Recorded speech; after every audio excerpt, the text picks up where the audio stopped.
I think a key little bit here.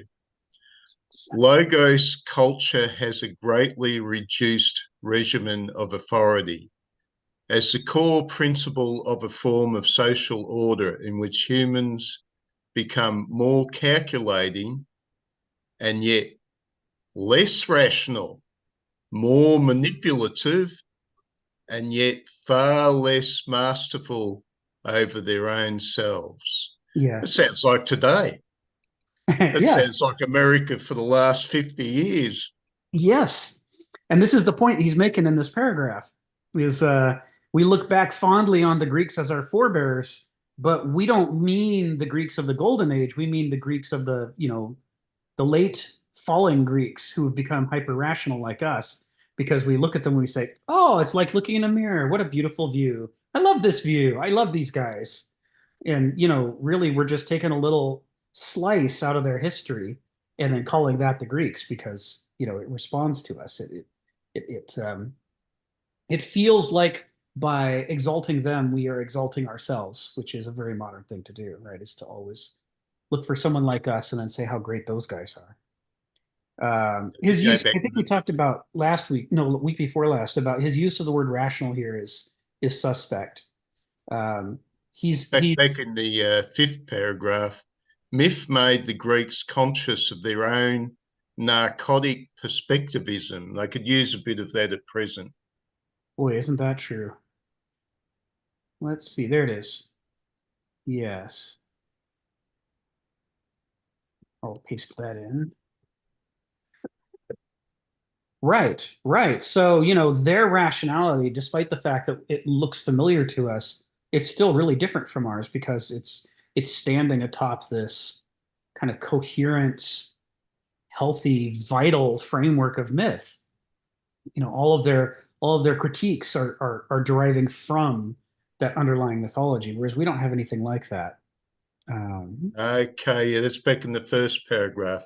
But in truth, that impulse to rationality is nested in an utterly different type of matrix. Yes. So it might look like a bowl they're making, but the matrix, the mold that was being used to make the good is a bit Yes. different from our mold. Yes. That's right. That's right. Yeah, and in this, it's remarkable because we could be reading a piece of Aristotle, and in it we imagine we're seeing our kind of reasoning, or at least a primitive version of our kind of reasoning. And all along, there are clues in the word choices that he's actually coming from a completely alien tradition and seeing the world differently than we are. But we miss every one of those clues because we don't have the proper background. We don't know how important it is when he says by nature, katafuse. We think he's just flavor text. Whereas what he's saying is the authority of nature is more important than the authority of the law, more important than the authority of logic, more important than the authority of rhetoric. He's basically critiquing Plato's use of dialogues and persuasion and patho. And he's saying what's more important is what are things by nature according to their character. But we read Mm, right that's past not it. gonna that's not gonna blow well today. No, right? We don't. In the newspapers, That's they're right. sticking with their own superficial, self-deluded outlook on everything, and they can't grapple with the idea that there's a way of looking at things that they don't like. Hmm. We also tend to take for granted our rationales, Yes. Yes. overlooking base drives and the mythological drives. We've finished it. We've wrapped it up. Equals. This is it, and we're just overlooking the equation. Yeah, it's fascinating. It's the problem of foreground background and the way their unconscious has been acculturated to select what we notice and don't notice in a way that's very specific to our epoch, very distinctive. To someone who knows what to look for, it's like a signature. Every time we open our mouths in response to a situation, we're making it obvious that we're moderns by the things that we don't notice or the things that we do notice. But to us, there's no selection happening. We think that we're describing objectively how things truly are. And a lot of people moderns get very upset if you begin to suggest that maybe there are enormous parts of what they're looking at that they're not noticing. Maybe that they're not so objective. This is very upsetting for moderns. We feel it's our inalienable right to be correct, to be the best, to be the most scientific, to be the pinnacle of science and investigation. We think we get that for free. We're just born that way as moderns. Thank God we're moderns. We don't have all those primitive ancient superstitions we say, which is ironic because the ancient Greeks thought trying to achieve the thing that we claim to have gotten by birth is the work of an entire lifetime. And that the most you can hope for is to sort of get a little bit of purchase against your own egotism and delusions to start to see some things more objectively than the rest. But we think we see everything perfectly objectively right out of the womb.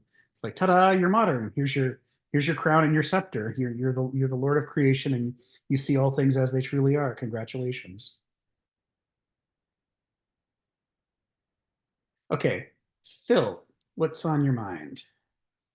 Yeah, we might be overinterpreting this in a sense because I've been thinking about Plato. I mean, I think Plato, in many ways, is blamed for the great transition into this sort of, I guess, analytical analog thinking. You're going to defend Plato. Yes, I am going to defend him in part. And here's the situation. I thank you on Donald's behalf first. Yeah, well, no, Donald has his own way. I'm defending him in a different way. I mean, like, the way we kind of remember Plato now is almost as if like we can't ignore the medieval transitional case of making everything absolute. Okay. Right. So that Plato becomes, his forms become transcendent. In other words, the God's eye point of view. All right. So that seems interesting. But I kind of think Plato was in relationship to Kant, let's say, there's a difference between transcendental and transcendent. Transcendental is a kind of a mental apparatus that, in a sense, is an aspiration that, in some sense, could float on top of a kind of like the real representation of the world, right? Which allows you to, in a sense, because we're separate from the actual thing, then in a sense we could begin to see the thing as it really is. I've been thinking about the myth of the cave. Depends. If you call it a myth, then it has this sense of that still retains some of the power of what myth is. Right. But if you think about it, as quite often people think about it as an allegory of the cave, then it becomes more of a story. And if you think about it as an analogy of the cave, it becomes much more sort of reason-based. So that becomes more sort of logical and mathematical as a transition. So depending how you see it, was it a myth? Was it an allegory? Was it an analogy? Was it? Because analogy, you could just divide the parts into other parts, and you could say, these are the good parts and these are the bad parts. An allegory is a little bit like a fable. It still retain a little bit of the mythic base, but there are good parts, but it's narrated by a narrative structure in which you could understand. And fables, in some sense, is what literature is about. In some sense, you could say that is a fable in a generalized sense that still retains some of the mythic aspect, but slightly disconnected from the power of the myth, but it still has this compelling aspect.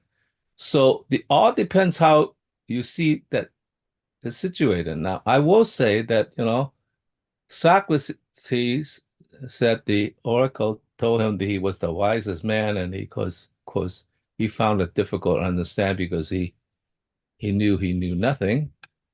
And in some sense, Plato kind of think, oh, yes, you do. You do know something, because I quite often when I read the dialogues, quite often I feel that he's asking questions, the Socratic method of asking question to, in a sense, help the people understand what it is. I have a feeling a lot of those questions are embedded in answers in the sense that they're leading questions, leading the horse to water. Okay. Yes. Can't make him drink, but they're leading him to water. So how do you lead a horse to water if you don't know what the hell the water is? So in some sense, Plato is saying, no, Socrates, you're pretending that you don't know anything, but you actually do, or at least you have a deep feeling that you do. And so therefore he may be uh, analytically pin that on Socrates when Socrates probably would not have done that, because there's a difference between a true question and a kind of leading question. And we know that in court, you could lead children to answer things that never really happen. And that's why you have to be very careful. No. You have implanted that story in the child's head. So, so, so I think Plato still remains somewhat ambiguous in the relationship. So you could say, no, you're pinning it too harsh of a thing about him in the sense that, the divided line is really the mathematical logic. I don't think that he was quite there, although he broached that as a tool. I'll say more about that later, but that's enough for now. And I think we're at a very decisive moment when the transition is taking place, and I think it sort of was brewing because, like the psyche was there. The question is whether you hand over the authority to the inner sphere of the psyche, or whether you sort of the outer sphere. So he was dealing more with the psyche in a sense of the internal structure. So I think we're being a little bit harsh on Plato because I think that this is what this argument is boiling down to. He was the first guy that started this thing, and in that sense, he was in a transitional figure. By the way, when Plato was writing, he was really kind of, I think, in the minority. The only reason the Greek society didn't execute him was he was too powerful. He was from a wealthy family, and so they couldn't execute him. What Socrates wasn't. He was just a peasant, so to speak. Stonecutter. Yeah. Okay, so there's a lot of politics in it too. So that's it, Phil. Thank you, Phil. I thank you for your defense of Plato, and on behalf of Donald, I'm sure he thanks you too. Oh well, no, like I look, I see it. I kind of equivocate in that situation. So I think, I think you could blame him in part because if it wasn't for him, I think it would have took a lot longer. And it might never have happened because there wouldn't have been Plotinus and there wouldn't be Augustine, And I actually like Augustine too, so I can't pin it on him either. But nonetheless, that was a trend, and we can't remember Plato without, looking through him through Augustine. Thanks, Phil.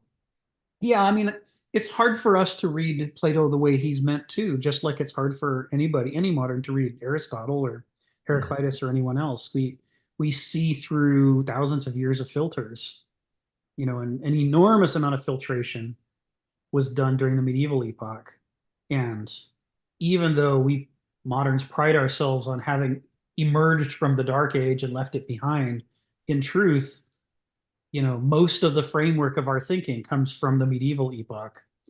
and our reactions against it. There's an enormous unconscious freight that establishes the basics of how we're supposed to think, that is, what do I want to say, unexamined within us, just borrowed wholesale from the Middle Ages. And that includes, how we're going to interpret Plato and his role. If Augustine and other medieval philosophers and theologians say that Plato is important to the medieval worldview for the following reasons, we have a tendency to take them at their word, and assume that must be a correct interpretation of Plato, which is not fair. He's not responsible for how people saw him later. So diving back into the text, we're in the last 3 paragraphs now, section F, chapter 4.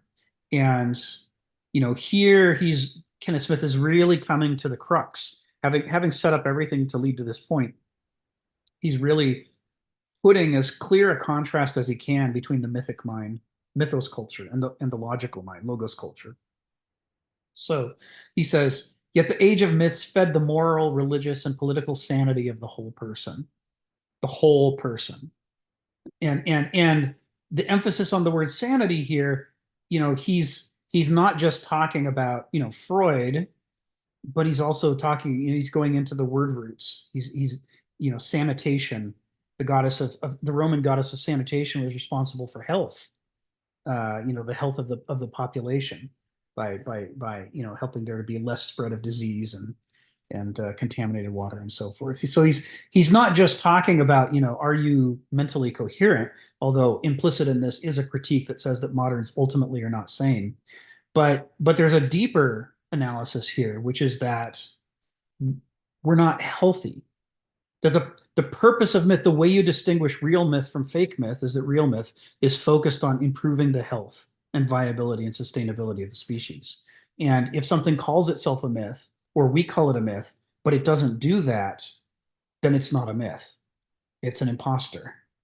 Just like if you go to the carnival and the carny wants to do a con game with you, the first thing he wants to do is establish himself as your friend. He wants you to believe he's your friend. Well, just because he says he's your friend doesn't mean he is your friend. And even if you believe he's your friend, that doesn't make him your friend. We have to be able to go below the surface categories and definitions of things to really dig at what the modern world considers to be subjective irrelevancies, values. What are the contributions of these things to the larger picture? Well, we can't measure that, so modernity tends to dismiss it all as this is just relativistic preferences. This is just a matter of aesthetic preferences, and we shouldn't make those distinctions. We should have simple, mechanical, rigid, logical definitions of things, and therefore the modern definition of a myth can't comfortably encompass what the ancients considered to be the very most important characteristics of a myth.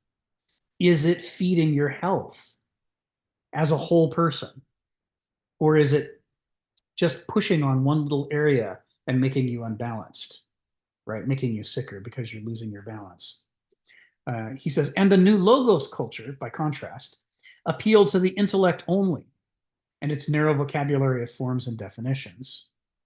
So there's his contrast that he gets going at the outset with paragraph 3. It says, myth animated in an organic culture with heroic or symbolic personalities, presenting individuals who symptomatize moods, appetites, and states of mind.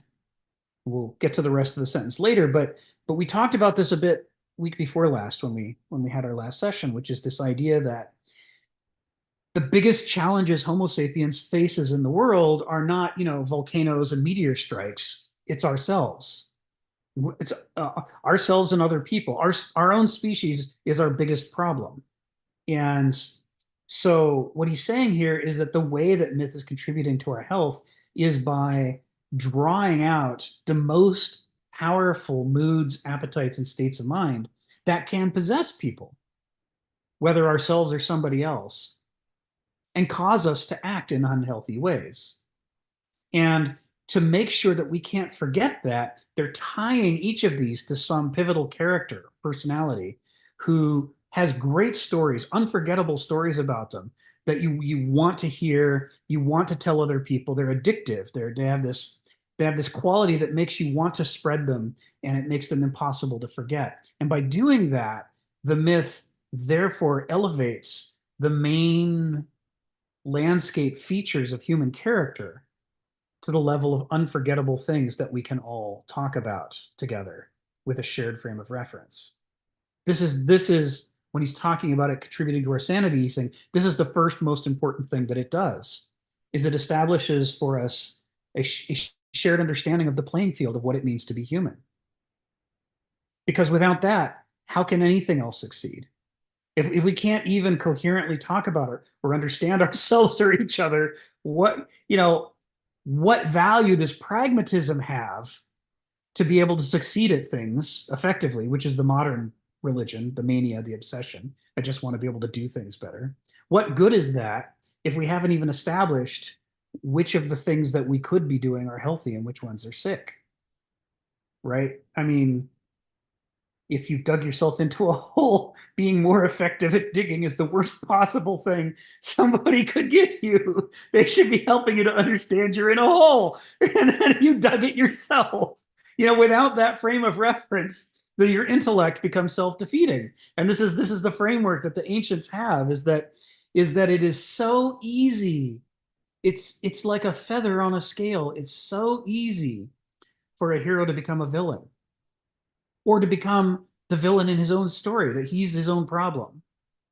And that's why they're telling us these myths. Sorcerer's Apprentice, Mickey Mouse. Again. The Sorcerer's Apprentice, yes, Mickey Mouse. Yes. That's a great one, right? Once you've seen it, you can't forget it. It's like, all he wants is to not have to do all this work. How much harm could it cause? It's just a broom. How much trouble could he get into? But once we've seen it, we're like, oh, I see.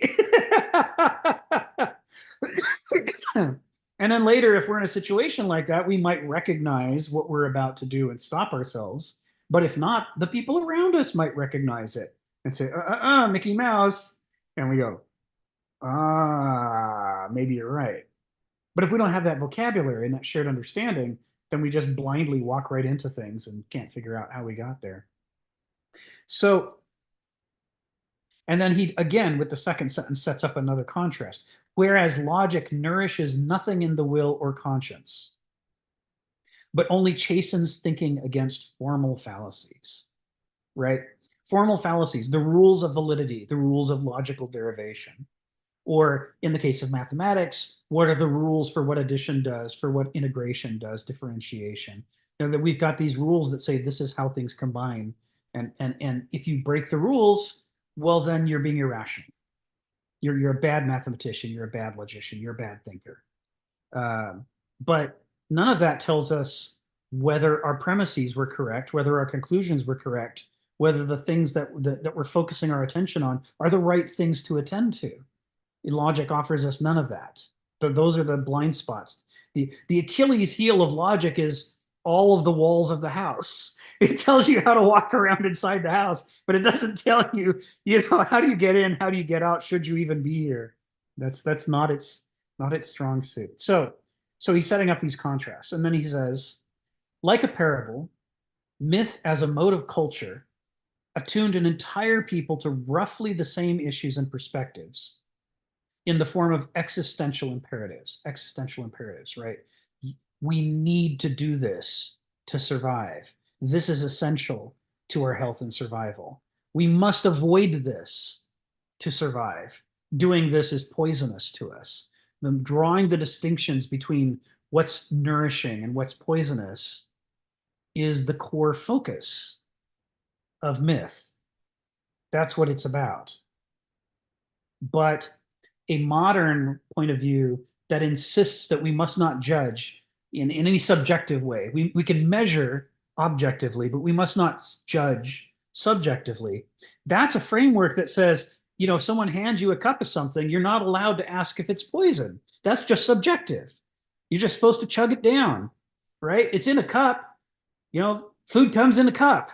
It's in the cup, therefore it's food. And so there's these ways in which we are discouraged when we're captured by logos culture.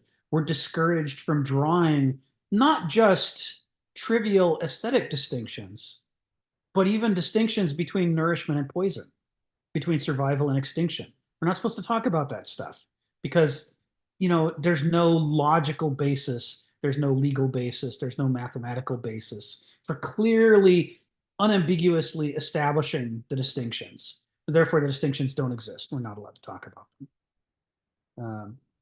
You see that the clearest example is that, with a handful of exceptions, in almost all places on Earth, all modern countries see clean water as having no value at all. It has no rights. There's no a lake or a river has no rights at all. People can do whatever they want with it. It's just there to be possessed and disposed of, as though our lives did not depend upon access to clean water, right? And if somebody passes a law like a Clean Water Act, the basis of the law is never that clean water has the right to be there and for us to not mess with it. It's always so-and-so says, or this is the monetary value of, or this rule has established. There's no, in the way that human rights can act as a generator of laws, you would expect there to be rights for the things without which we can't survive, so that those can function as generators of laws as well. But they aren't. There's big vacuums. There's abysses there where there ought to be values. And this is symptomatic, right? In myths, you frequently see, springs and wells and lakes being personified as goddesses, right? They don't just have personalities. They're not just people, but they're sacred. They're above us in importance.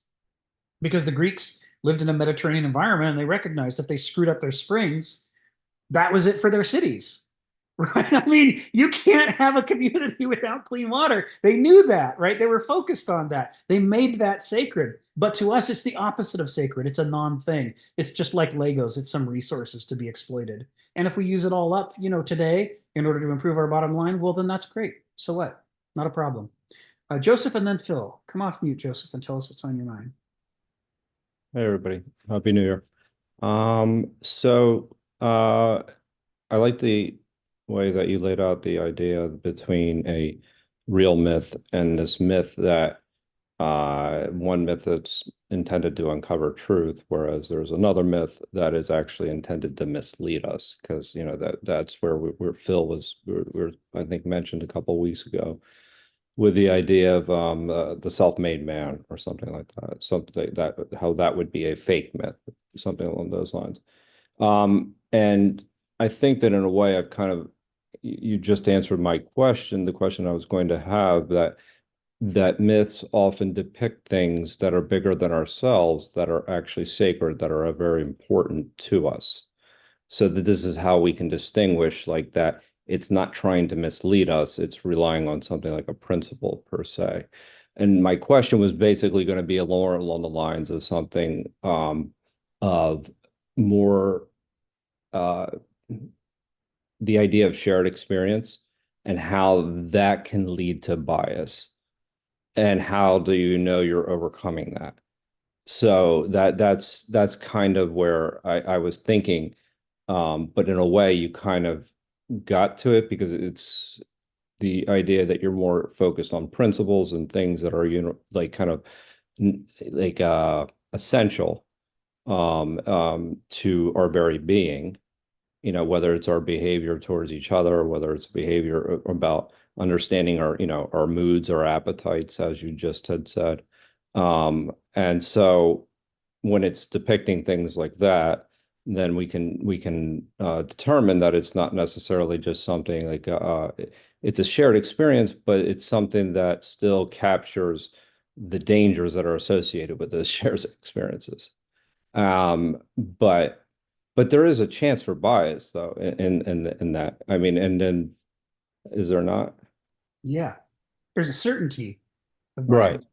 Right. So this is one of the things that distinguishes the ancient perspective from the modern perspective, is that we pretend that it's possible for a human being to have an unbiased, objective point of view. And we insist that everybody present their thinking in the form of something that looks like it might be unbiased. And if it sounds biased, then we accuse it of being, inferior, subjectivist, and so on. But what's ironic is that the ancients were biased in favor of human survival.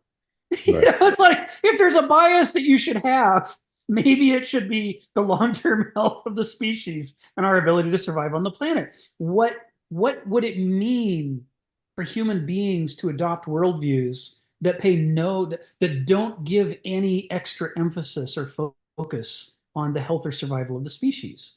What it means is that you've got a frame of reference in which it's really easy to lose track of what really matters and what doesn't. And that's how we find ourselves accidentally building nuclear bombs, starting world wars, polluting aquifers. We're like, why not? I mean, this has no more significance to us than, the latest television show and whether we enjoy it. It's all pretty much just picking off a menu, a bunch of stuff of equal value. It's objectively unbiased means that this Pokemon character is every bit as important as whether I have clean water. They're just things. They're just choices. And objectively, I should be free to choose between them equally, shouldn't I? Isn't that what freedom is all about? This is the when he keeps talking about sanity, and that myth's role in protecting sanity of the whole person. This is what he's talking about. He's like a person who doesn't give any extra, who's not biased in favor of clean air, clean water, access to food, the requirements for life. Someone who isn't biased in favor of those is unlikely to survive. He's got a kind of madness going on in him. Anyway, this is the argument. So and so it goes almost to a point where you're looking at kind of myths, and then you come to principles and philosophy from there. Yeah. Because of that process, and that's because of those principles, those allow you to overcome your bias, essentially, because you're falling back on those as opposed to maybe what you just want in the particular moment or see to be fit based on your narrow perspective on reality and what can be observed at the present time. Right. Okay. Right. I mean, effectively, what he's doing is when he's describing the ancient worldview as addressing this problem by, on the one hand, gleefully embracing bias and saying the important thing is not to avoid bias, but to be biased in favor of health and sanity. So on the one hand, if someone accuses the ancient of being biased, the ancient laughs and says, well, of course I'm biased. I want us to survive. And if you're not biased in favor of that, there's something wrong with you. But then the other thing that they do, which is hard for us to fully accept, is then they don't get dogmatic about it. Right. Because they encounter other religions that hold other things sacred, and they're like, ooh, you have put your finger on something that we've missed.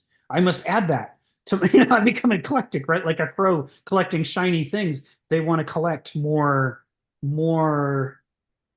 things that have been highlighted as sacred and try to explore, what am I missing? If I start from the assumption that I'm not a god of reason, if I start from the assumption that I have a mortal, finite, deeply flawed intelligence, then my relationship to my biases is completely different, right? I could say, I am biased, I should be biased, but what I need to do is improve the quality of my biases over time.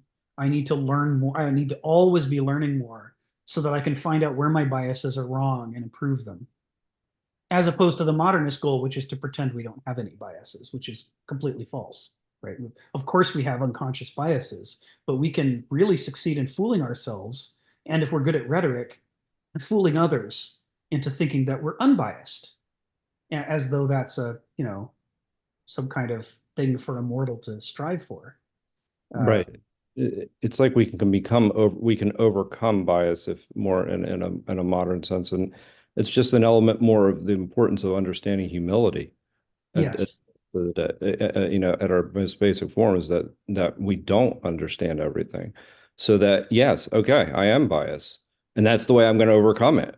Right. I mean, so that's the very thing that what I'm going to use are principles, to overcome that bias. And so And that these myths and these stories that integrate new truths,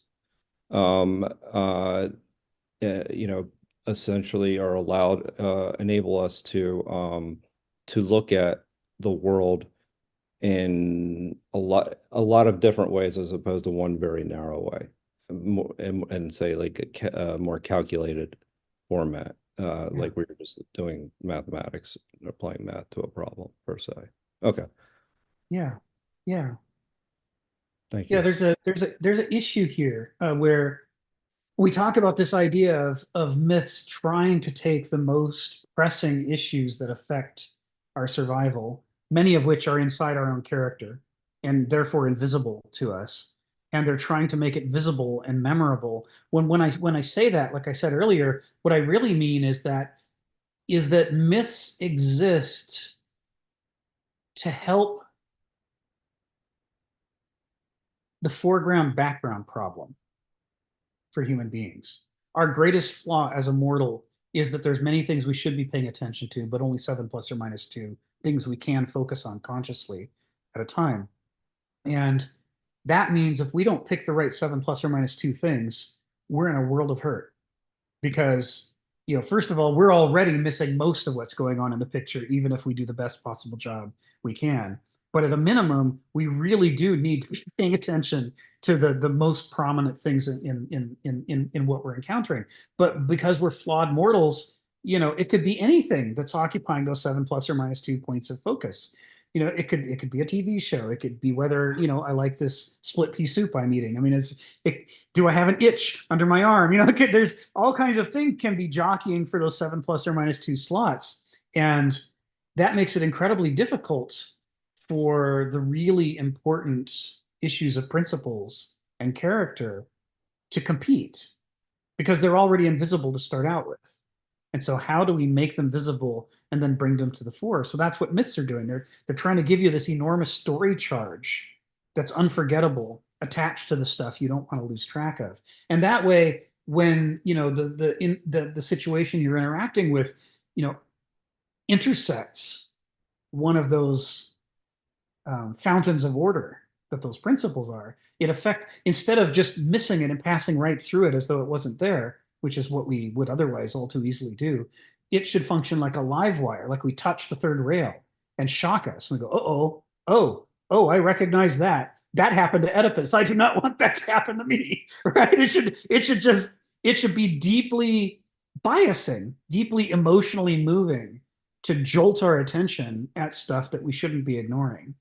And this is what myth does. But by doing that, it's breaking the rules of logic, right? It's all about ad hominems. Of course it's about ad hominems. We're people. Why wouldn't, what virtue is there to looking at the world in a way that pretends that we're not a player, we're not a part of it, and that it doesn't affect us, right? There's this way in which we read Genesis or the opening of John, and we see this God who's above everything and unaffected by things. He can create form without being restricted by the rules of matter. He can know everything dispassionately and make the right choices. And moderns come away from that medieval framework by saying, therefore, that's what we should do. Let us strive to attain a godlike objectivity as though that were appropriate for a mortal.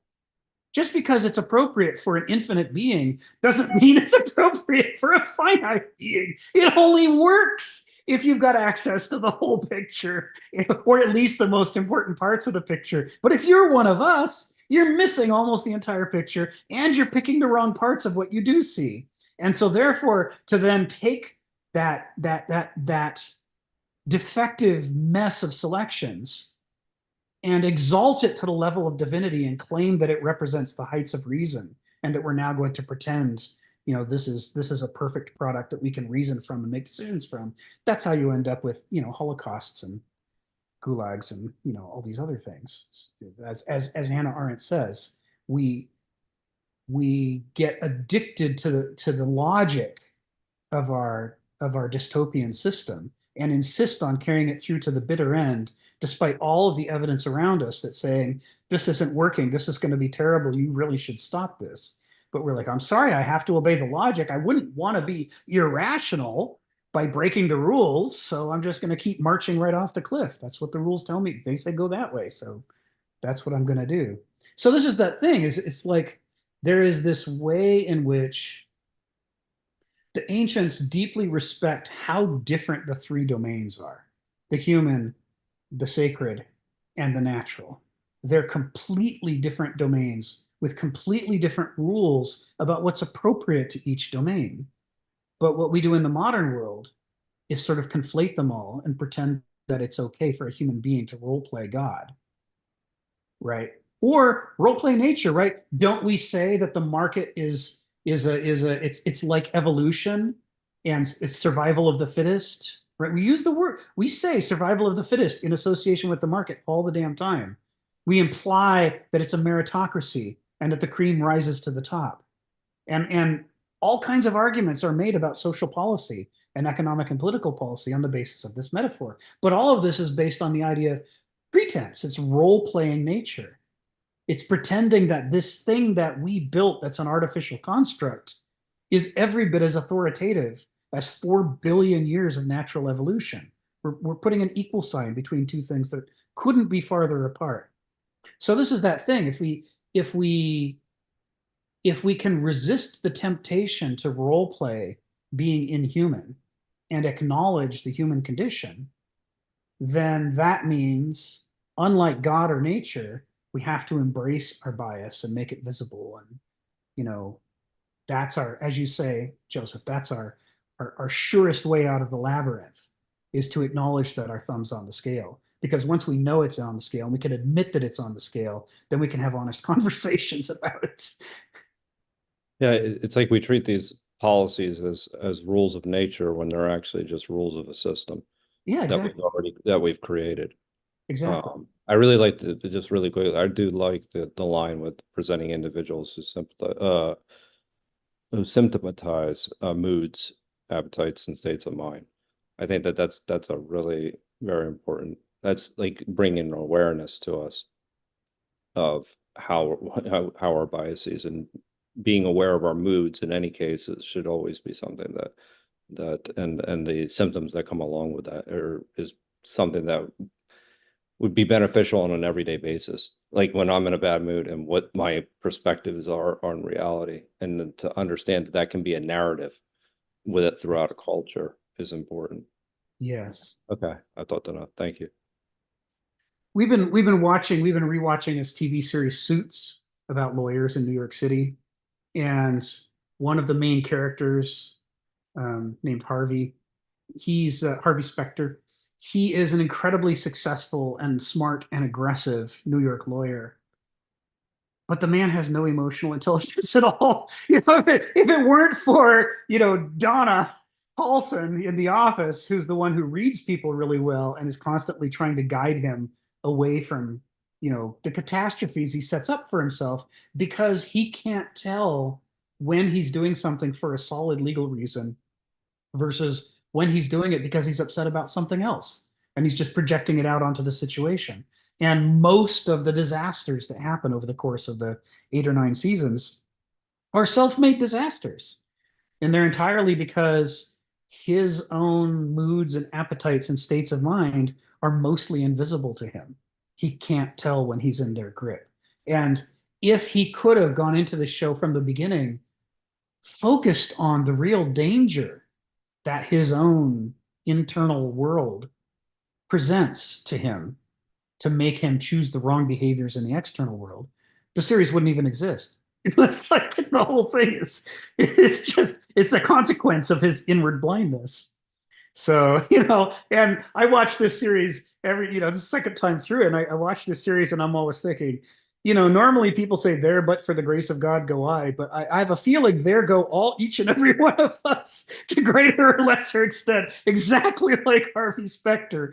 Just, you know, it's different when you can watch him doing it. You can notice the connections more clearly between, okay, you just had an upsetting conversation with your mom and now you're picking a fight with this other law firm. I see the connection, Harvey. I wonder where I'm doing that in my life. I bet it's all over the goddamn place. Phil, come off mute and tell us what's on your mind. Yeah, when you were drawing your little sketch about nature and I guess the human psyche, it seems to me like there was three divisions that I saw. One was nature. I guess you could expand it to the cosmos. Yeah. One was the psyche of the individual, but also, in a sense, the psyche of the polis, the whole of the polis. So the one versus the many versus the cosmos. It seems like the Greeks definitely came down on the side of humanism. I mean, it's really the early form of humanism. In other words, our survival, or we have a right to survive. Let's put it that way in the cosmos.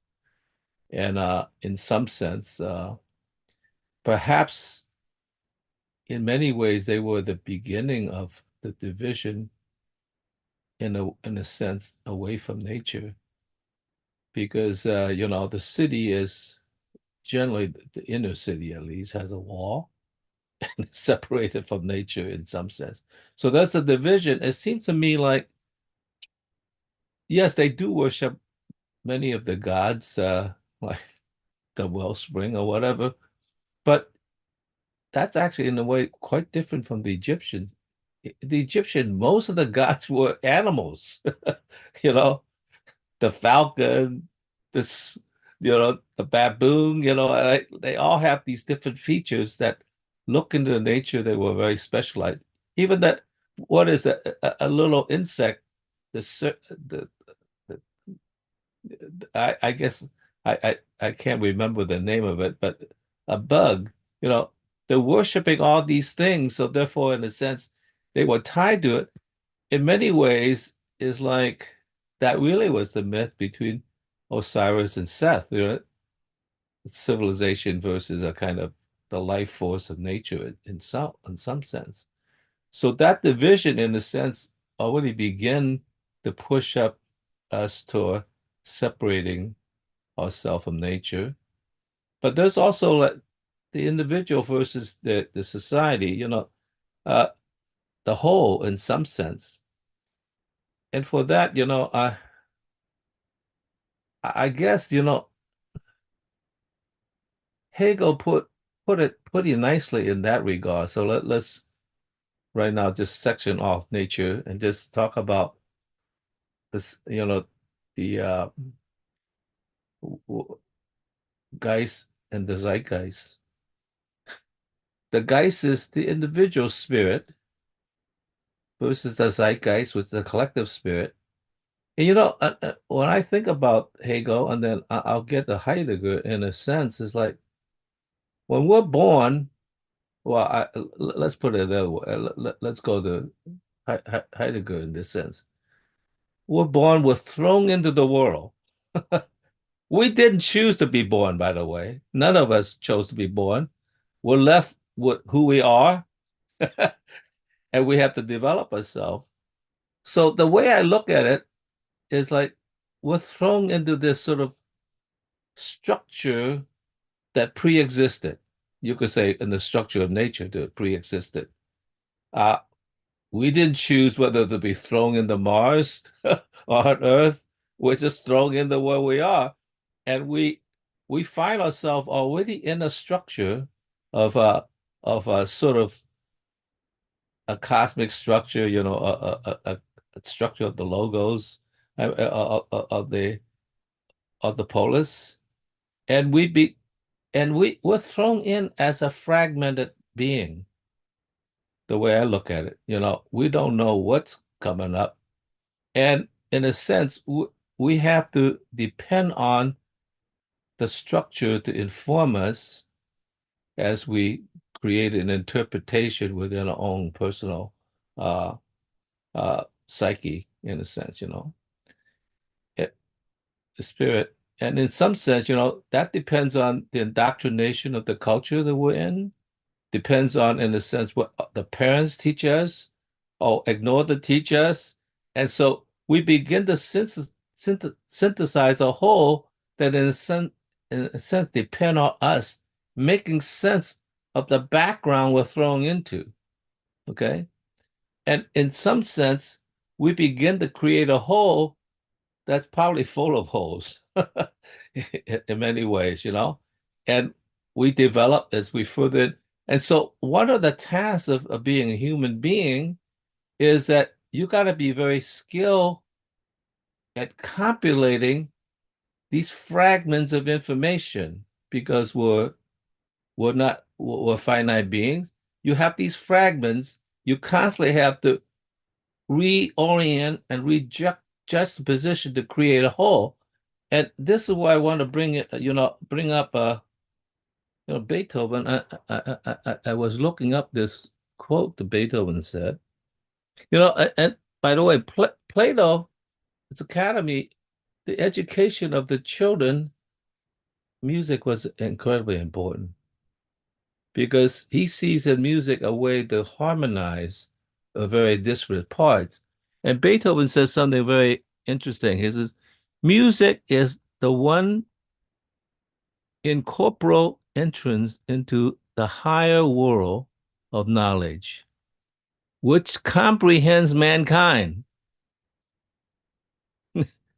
Nature understands us, but which mankind cannot comprehend. We don't know what the hell it is, but it knows us. We don't know it. It knows us. Now, I'm not even quite sure what we don't comprehend. Don't we comprehend the symphony? I mean, nature itself, or do we not comprehend actually music, the pathway to understanding? We don't even know where the hell we're going in many ways. So that's where he left. So I kind of think that, you have to, this is where I would have my breakdown with Plato in a sense. You have to understand that all relationships, there's many ambiguity that you're trying to compile together. And that's why the conductor, he's playing, he's conducting a symphony of 100. Each part may or may not play the part perfectly. Mm-hmm. And he has to instruct them, no, play that softer, a little faster, whatever. And he is trying to put together the whole. And each of the musicians, of course, they hear the whole, but they're concentrating on the detail. So that's a relationship to the figure ground. Yeah. You have to, in a sense, relate all the details together to create the synthetic structure that the thing is about. That's the best you could do. Just harmonize it, whether the music actually express something, but it teaches you how to constantly, in a world that's constantly changing. It's really fragmented when you think about it. Yeah, I remember when I was, reading the newspaper. You go to a newspaper, and there'll be a story about the war. There'll be a story about, the food market being high priced, to be this, and there'll be that. It's like none of these stories, they don't relate to each other. Right. They're different stories. You have to somehow compile them together oh, this is a fragmented thing, but in some sense, how do you make a whole out of this whole thing, right? And so in some sense, part of the talent of individuals, and you could say the talent of the zeitgeist as well, is how does it comprehend all these disparate parts and be able to unite it into a unity that's at least symphonic, if not cosmic, right? Well, I'll accept Beethoven. We can't understand the cosmos, but perhaps we could attune ourselves to at least a symphonic representation of what the cosmos is about and what the civilization's about and how we would fit into it. That means we have to have because we don't understand everything, we have to have a degree of tolerance for difference, which means we have to have at least a degree of cosmopolitanism, because somebody else, hey, he's singing a different tune, right? Yeah. How do we harmonize that together? And so if you don't train this thing about how to readjust in a sense, that that's a single task, not that. And part of the problem with a modern society, I won't say that's a problem with everything, but is that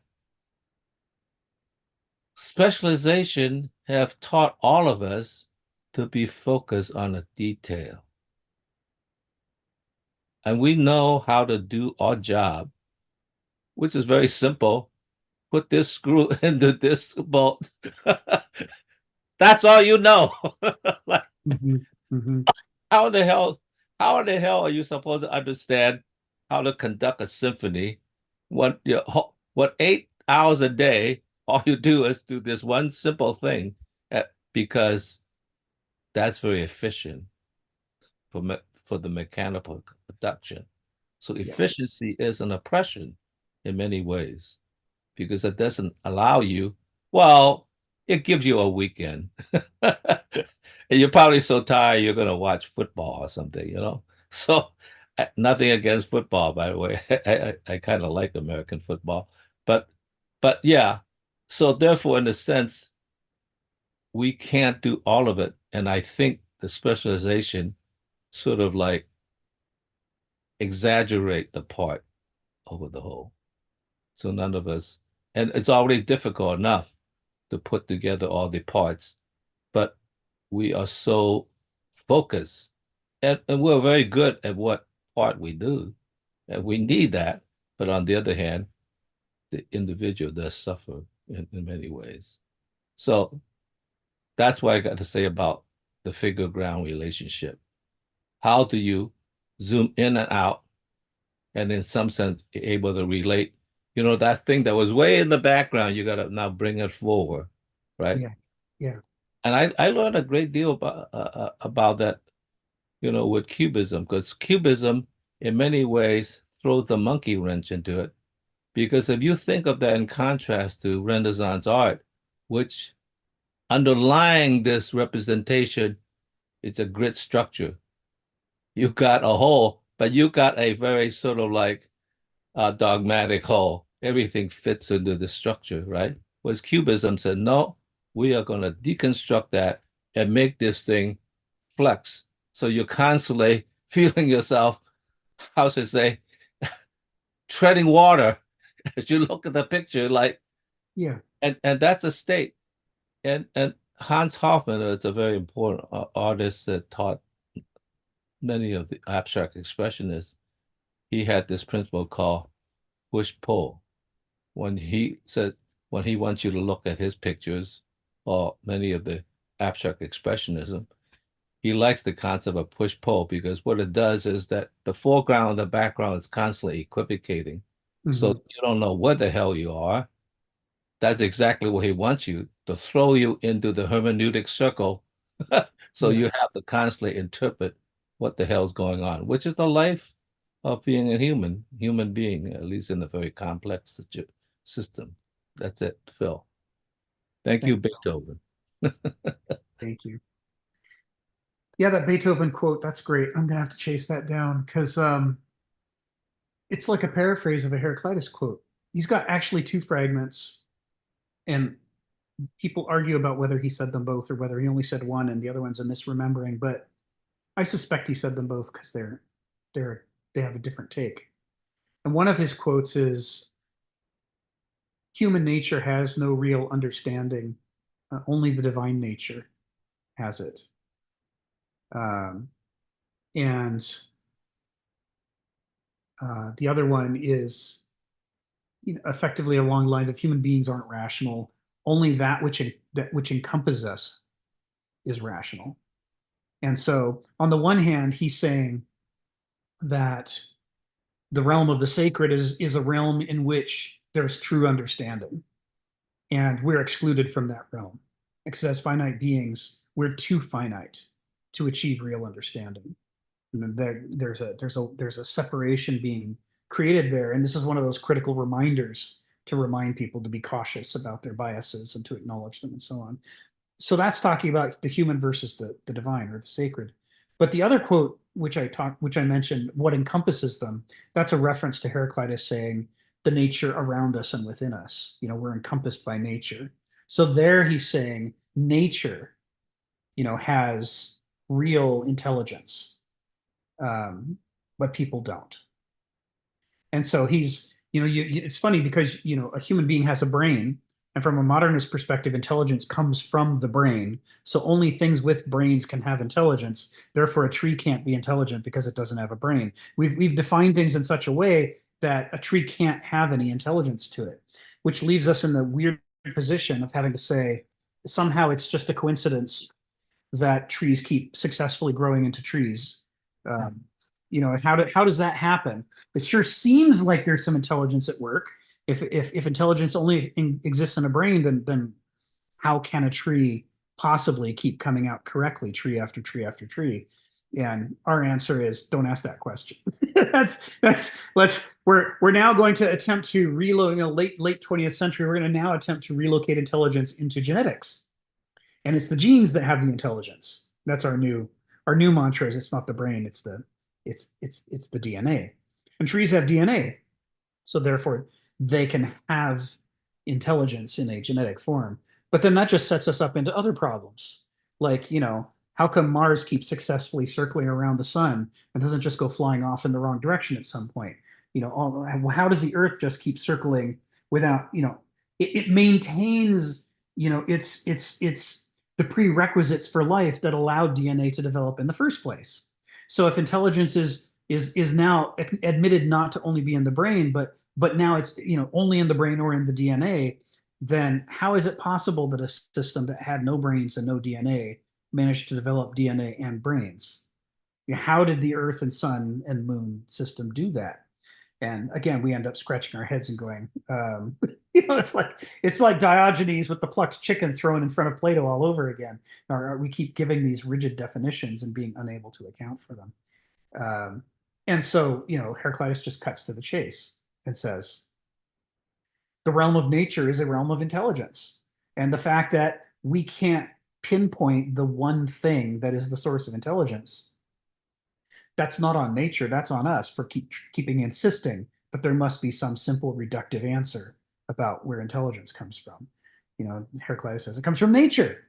This is where it comes from. It's everything has intelligent relations with everything else that are intrinsic. You know, the opposite of transcendentalism, immanentalism. It is immanent in the structure of protons and electrons that they're drawn to each other. They have intention and behavior without a single neuron to be found, right? That's just the way it is. So it's interesting to me that Beethoven is thousands of years later echoing that same idea. What encompasses us as this intelligence. Stephen, come off mute and tell us what's on your mind. Okay, now it's a bit here. The Greeks ran through millennia of cultural evolution in centuries, if not in generations.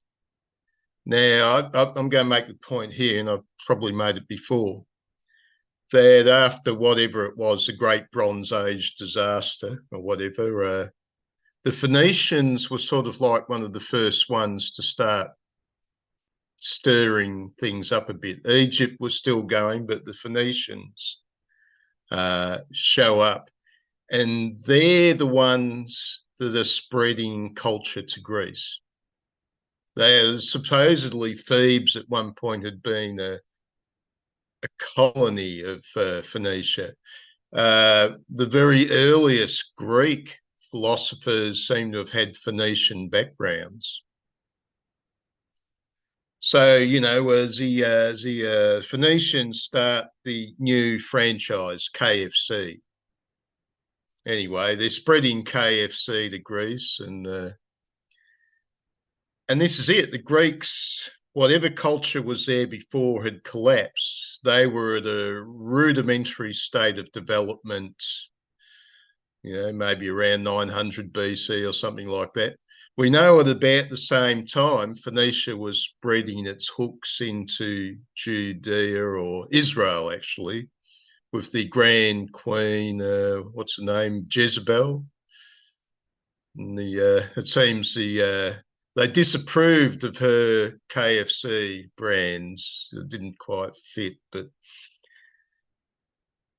so the Greeks are learning from the Phoenicians. They're learning the alphabet from the Phoenicians, and then that part of the world starts to come up with a few ideas of their own, to the point by about 500 BC, the Greeks are surpassing what had been occurring in the Middle East for 2,000 years.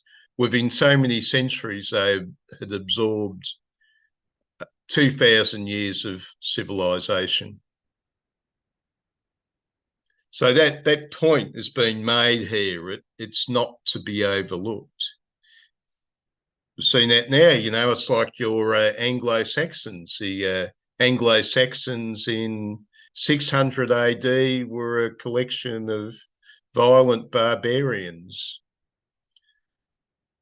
The church comes along, and the Anglo-Saxons within a few centuries are absorbing hundreds, if not thousands, of years of culture.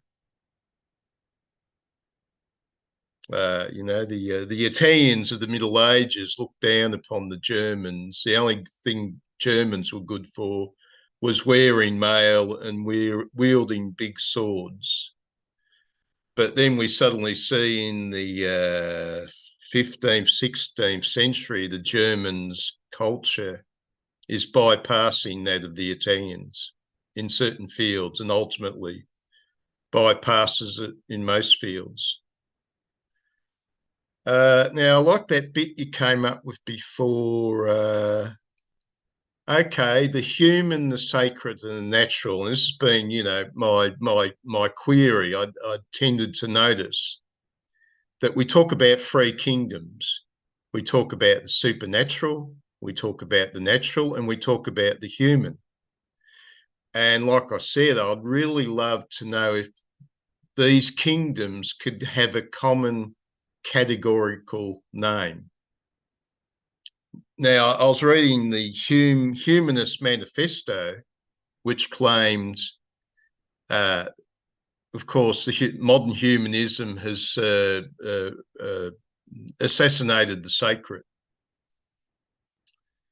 leaving only the human and natural, and they've decided that the human is an integral part of nature, without comprehending that human self-awareness has flowered beyond nature.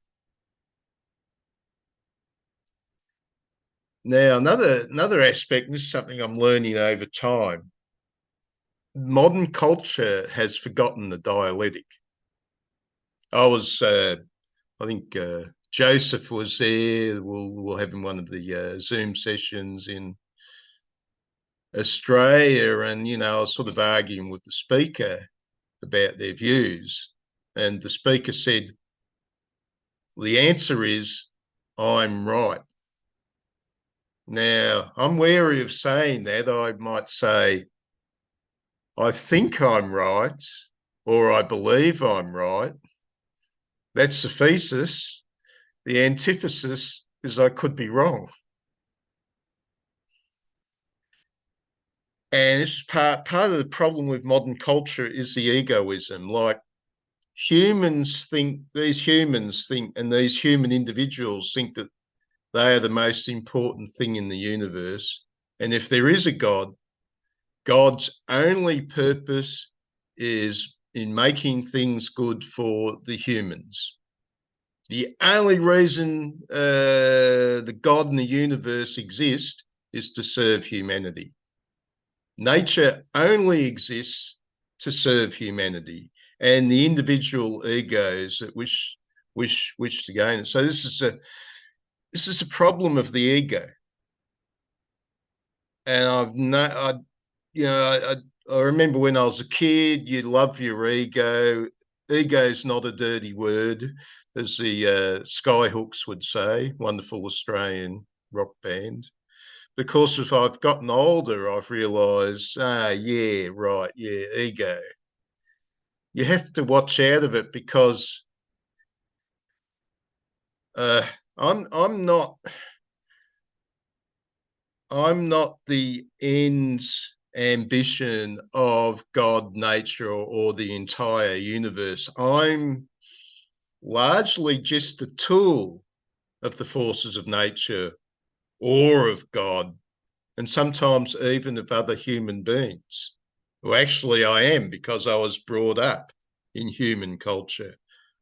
I was taught to read and write and watch TV shows. I have become a tool of human culture, a tool of nature, a tool of the gods.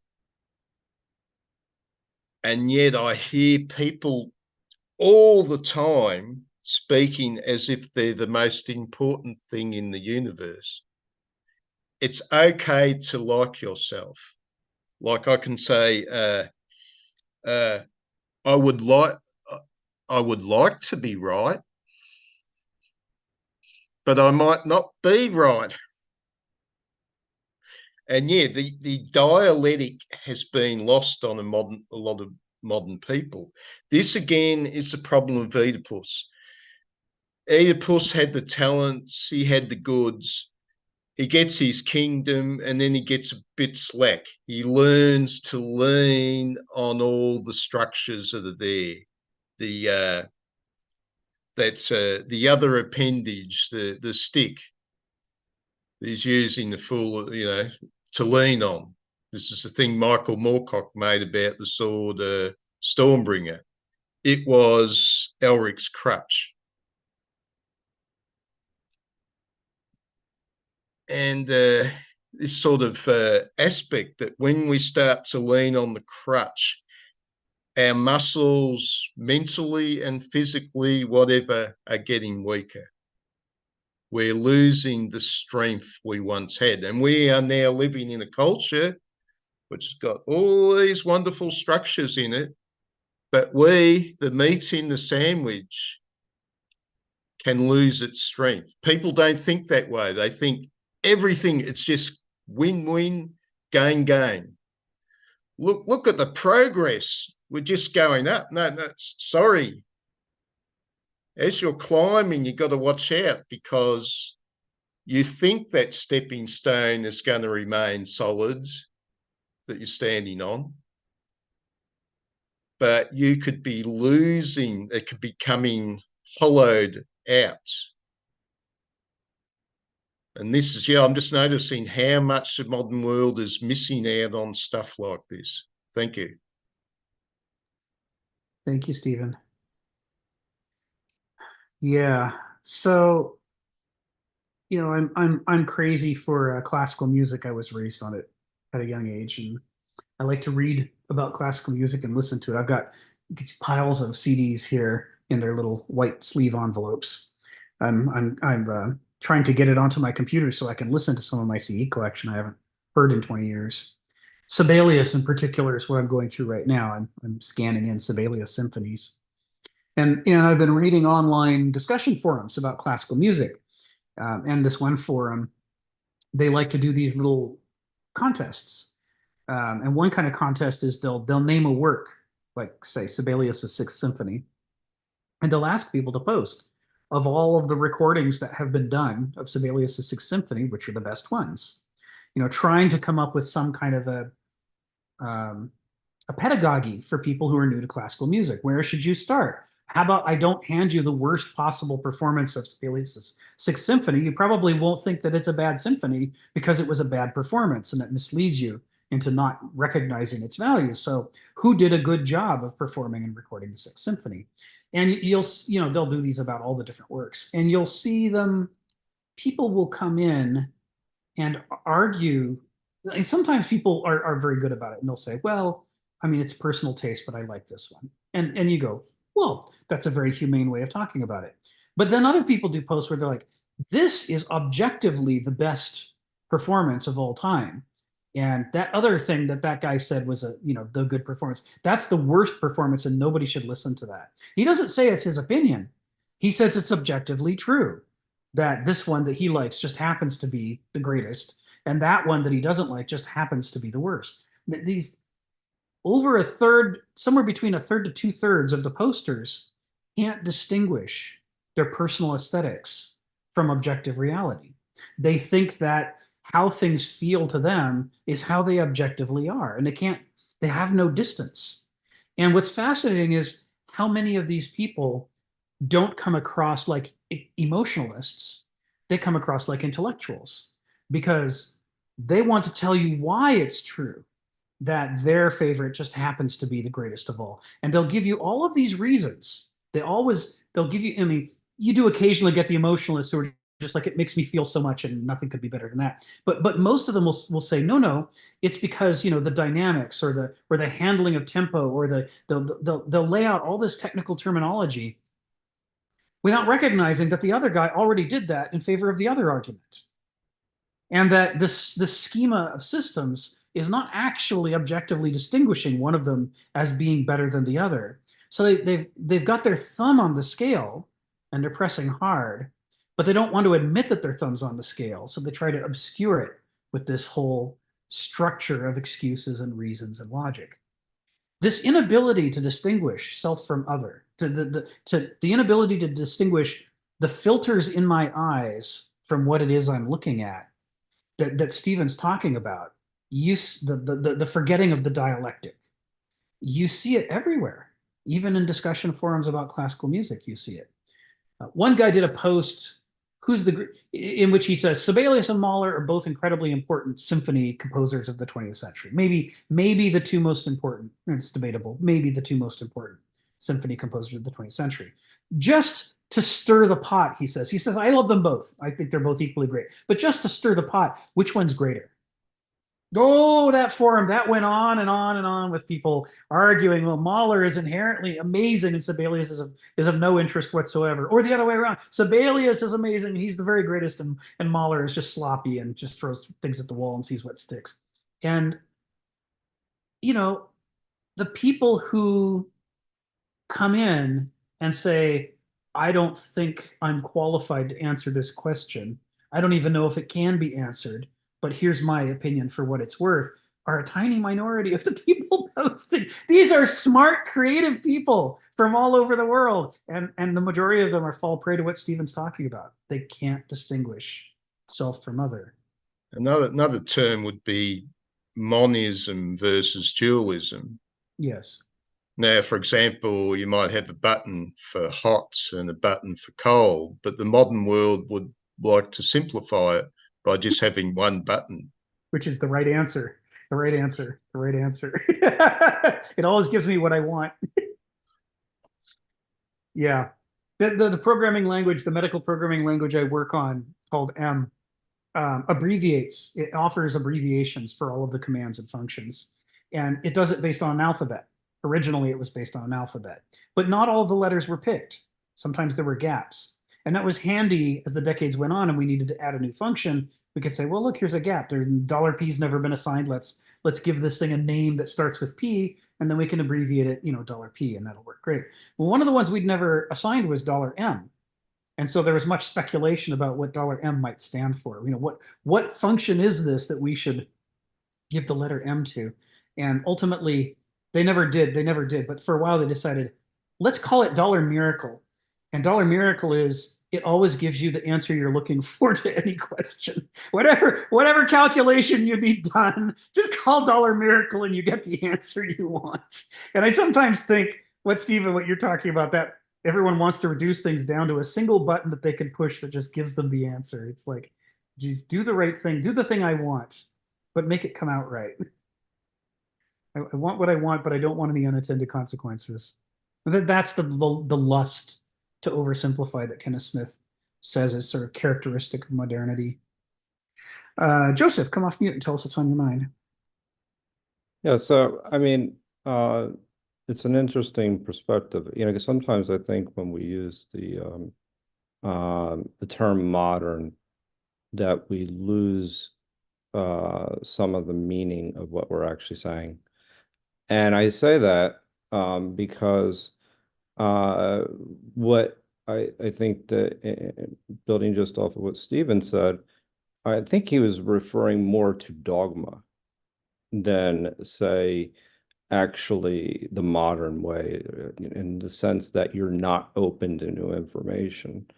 And I think that dogma has been around a very long time. So that we lose that in when we're talking about what it is, when sometimes we have ways of saying this group's modern because they believe in this. Well, no. Anybody that believes in dogma and then they have the answers is modern. Like, and I mean, period. It's not relegated to one group.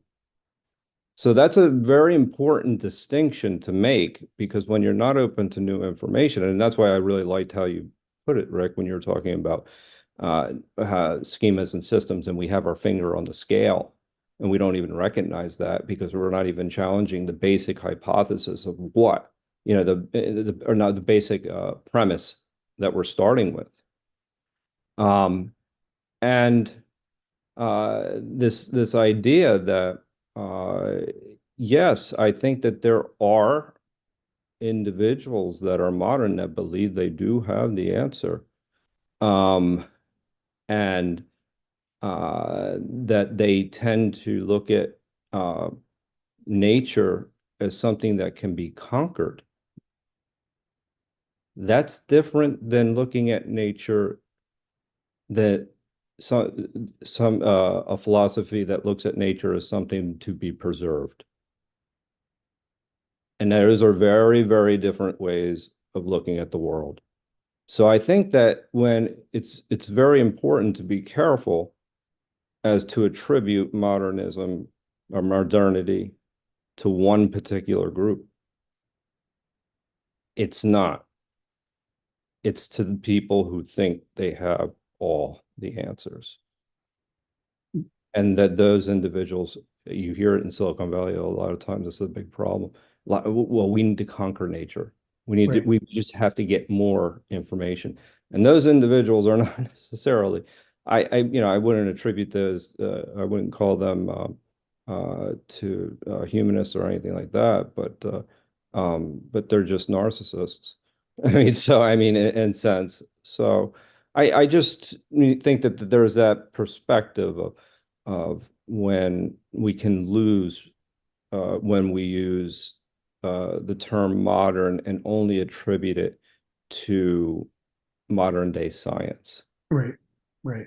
It goes far deeper. Yeah. In that particular sense.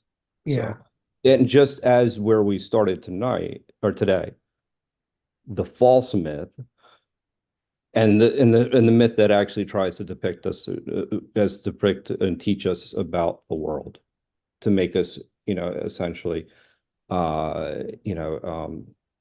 recognize other cultures, other perspectives in the world. And that myth that where we're looking to integrate new information, that's I think that's more in line with what we're talking about, with what it means to be comfortable with myth. So I mean, it's I just I think that that's something that's really important to point out sometimes, is that modernity, as we're referring to it, has been around a lot longer than what we're saying. Right. Yeah, and that it's a flowering and growth of things that have been around for a very long time. It's a fruit of an older tree, if you will. And you can start to characterize it by certain things. Like you can say it's not that there wasn't egotism in the medieval epoch, but that pride was on the list of the 7 deadly sins. Sure, there were prideful people, but side by side with their attempts to ingratiate themselves to that's not the right word, their attempts to serve themselves and their pride by bloating themselves up and puffing themselves up was always juxtaposed against the idea that they were going against God by doing that. And every kid was taught the 7 deadly sins. I mean, you couldn't be anywhere in Europe and not have heard that pride is a bad thing and you shouldn't be doing it. And it was the same in the ancient world with, instead of sin, their idiom for expressing it was tragedy, right? That we had all these Greek tragedies. Everybody's always hearing these stories about what happens to people with hubris. Their overweening pride leads to their downfall. Pride goeth before a fall. We all know the saying. So, but in the ancient world, that was considered a matter of nature. The laws of nature were going to punish you if you unbalanced yourself. And in the medieval epoch, God himself would punish you. And it wasn't going to be a small punishment. You were going to be tortured for all eternity, for indulging in excess pride. So they had enormous counterbalancing cultural factors aimed at trying to help people to learn to contain their pride. But in the modern I might point out in the modern culture, well, you take sort of neo-Marxist thought, which I don't know how smart Marx was, but people very soon interpreted this idea that people only have material motives. Mm-hmm. Pride's silly; it's worth nothing. Mm-hmm. God, Right. but how much of Marx was filled with pride? Yeah, it's a very modernist take on history. They've ignored the question of pride as a motive. This is all the time. Right. That we must have other motives other than pride. And I'm just seeing it everywhere now. It's just just been talking about it, people's own idea that they're so important. Yeah. That they're the key feature of the universe. That's right. I'm the one who's going to tell you whether Mahler or Sibelius is more important. I know. I'm on a forum with all of these people who spent their whole lives in classical music, but pay no attention to them. I know who's the real important one and who matters not at all. It's just the bloviation and the inflation of ego. It's rewarded by every aspect of culture. What is the purpose of modern political organization? It's not so that people who can't control themselves are governed by people who can. It's so that we can get what we want. It's about pragmatism. It's about giving into your pride. How do you practically accomplish your desires? Right? It's a reward for pride. The market's the same. We don't go to the market to teach us to be humble. We go to the market to buy what we want. Right? We're there to reward our desires. And pride was at the top of Nietzsche's list. Resentment, envy. Yes. So it's if anything, this would be among Nietzsche and others' big critique of modernity, and one of its signatures is that the other two domains of meaning have been so demoted that neither of them has enough juice to put up against overweening pride and keep it in check, right? God either doesn't exist or he's a hobby and you can pick which God you want and just go see him on the weekends, right? The modern version of religion is hugely demoted from the creator of the universe with everything at stake and whether or not you hear his message, which is what it was in the medieval epoch. It's been turned into, I like going to church, and there's 1,000 different denominations, and I like this one, so this is the one I go to so that I can hear what I like God to tell me. This is a completely inverted relationship between man and God, and that God has, let's say, a very reduced capacity to keep in check egomaniacs, right? If somebody already wants to be kept in check, then sure, the modern version of God, can be helpful. But if they're an egomaniac who needs to be kept in check, well, none of these are the medieval God who's going to terrify him into thinking, if I don't keep myself in check, I'm going to be tortured. I'm going to be burned alive for eternity. I mean, that gave pause to an enormous number of people for 1,000 years, right? People who otherwise would have just run completely roughshod kind of felt themselves leashed a bit by their fears. Or in the ancient world, the people who would read these tragedies about great heroic figures who were their own undoing, and they'd sit there and go, yeah, uh-oh, I don't want to be in one of those stories. I don't want generations of children studying me as an example of how to screw up your entire life. People can have this kind of philosophical dread, associated with the tragic form that would keep people in check to a certain extent, right? Even though it wasn't the apocryphal doomsday stuff that was to come later in the medieval epoch, it was still effective. But if we've demoted nature and character by saying we're all born free, so you don't have any character that's binding upon you, and we've demoted God, so God can't torture you for all eternity if you're bad. I mean, you can just choose to go to a church that says he won't. So, so much for God. This is the modernist perspective, right? Then what effective check do we have? It's a bit like Nazi Germany. There was a certain point where the gamble had failed. Yeah. And Hitler could have shot himself then, and they could have sued for peace. But why do that when you can just keep on going? So Germany becomes a total wreck. That's right. We're not going to give up. Lessons? There's no lessons to be learned. To the last man. We just need to try harder, and we need more power. With enough power and enough determination, we can have what we want. And what could be better than indulging our appetites? Nothing. Nothing could be better, right? This is our God. Our God is our stomach. It's metaphorically. So, this is kind of how Kenneth Smith would kind of define modernity in this sense. Is it's taking. It is what happens when you unleash what was leashed for 2,000 years. Effectively. It's always been there, but in the past, it was always made to feel ashamed or afraid. But now it's told, no, man, go for it. Confidence is beautiful. Just go out there. We've taken away the rod and have spoiled the child. Yes.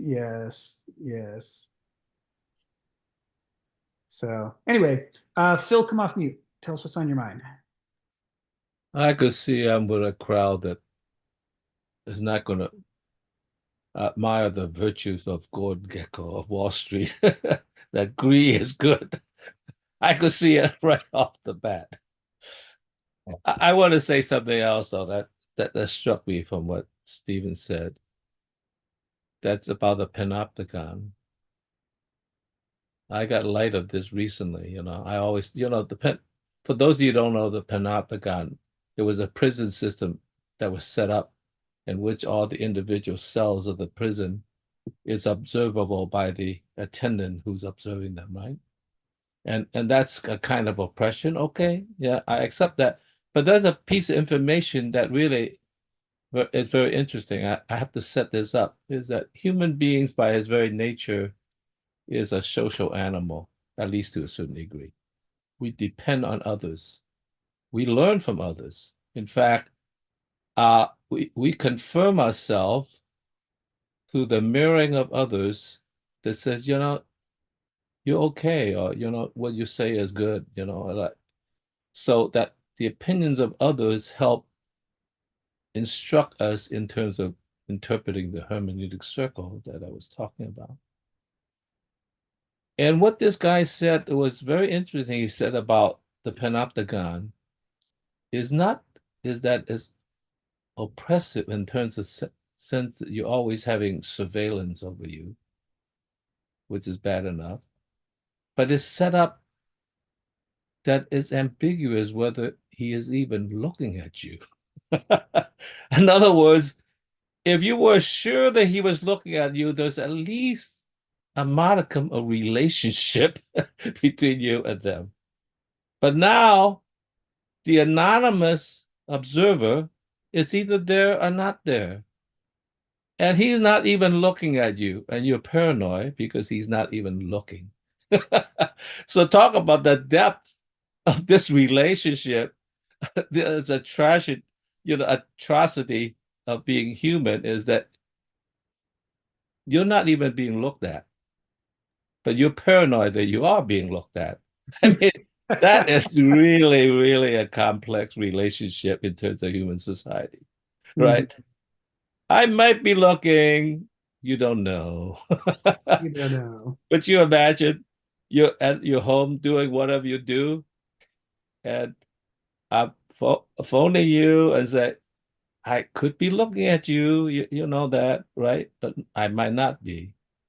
Like, talk about the anomaly, the anxiety, like, what the hell? Like, I guess that is kind of like God. He could be looking at you or not looking at you. So I thought that was a new dimension that I never imagined. I thought it was oppressive enough that you're constantly being surveilled, but maybe you're not. You don't even exist in a way. It's like Santa Claus. You better watch out. He knows when you've been sleeping. He knows when you're awake. He knows if you've been bad or good. So be good for goodness sake. Yeah, I didn't imagine. I guess never been in the panopticon. I never imagined that that was a dimension also that, that we need. We need that when we're looked at, we need a confirmation that, at least you're observing me and I know, Yeah. the relationship. Yeah. That's very, very interesting. Thank you, Stephen, for bringing that up. Yeah, that was great. Thanks, Stephen. So let's go back to the text. We're halfway through the third to last paragraph. Let's make a little more progress because it's actually relevant to what Phil was just saying. So like a parable, and this goes back to Phil saying, is a myth more like an analogy, or is it like a parable, or is it like a genuine myth? Like a parable, myth as a mode of culture attuned an entire people to roughly the same issues and perspectives in the form of existential imperatives. So there's several parts to this. We talked about the idea of an existential imperative, that it really matters, life or death, it really matters that you pay attention to these things. They're existential imperatives. But the other issue is to get the entire people roughly attuned to the same issues and principles so that we're speaking the same, not literally speaking the same language, but we're speaking the same language of interpretation, so that we have some basis for understanding each other and for assisting each other. We don't know whether the evil Santa Claus at the center of the panopticon is actually watching us or not.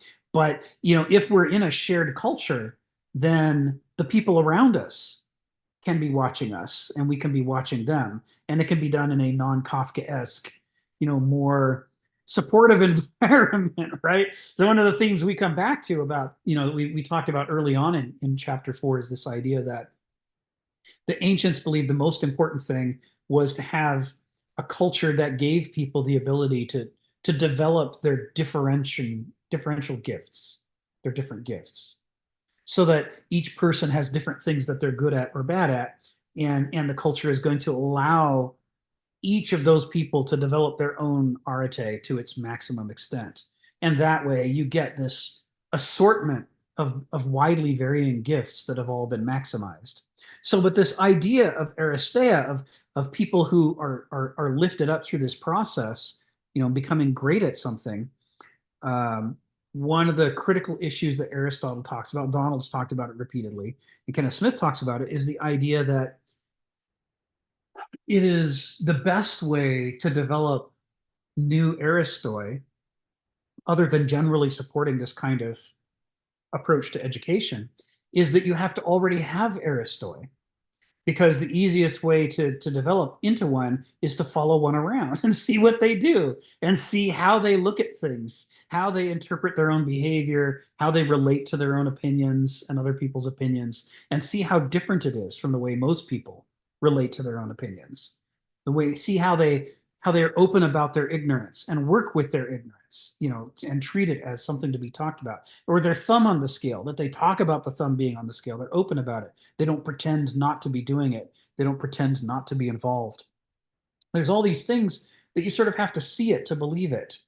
And that means that the idea of the lone self-made man who in the middle of nowhere developed himself into a prodigy, a god, a demigod, if you will, and all people, should follow his example. This is some modernist bullshit right there. I mean, the ancients didn't believe in that at all.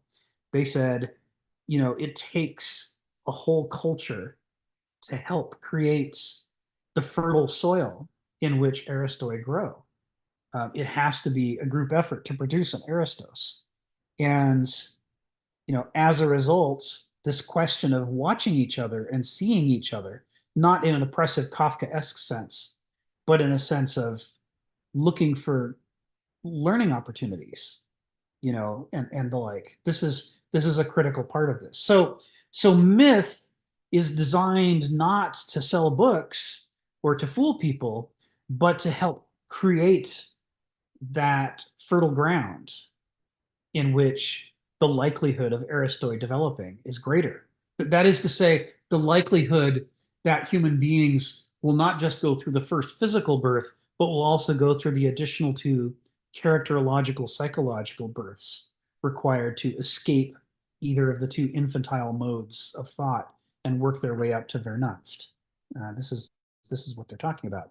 And the rest of this sentence, again, notice this is each of these sentences is a contrasting pair. Myth does this, but logos does this. And of course, logos, he doesn't mean the logos of nature, he means logos culture. So here he says, whereas logos culture leaves each thinker an isolated monad, void of help or support in grasping any essential principles. And that's because principles are not a subject of rational discussion, right? You can't prove value judgments. You can rationalize them after the fact, defensively, try to make them seem reasonable, but to actually derive them in the first place, that can't be done logically. It has to be done experientially. It's because when we're immersed in the world and the experiences that nature inflicts upon us, that we begin to discover the larger pattern. That's the realm in which we begin to discover principles. And if it weren't for that, we wouldn't have them at all.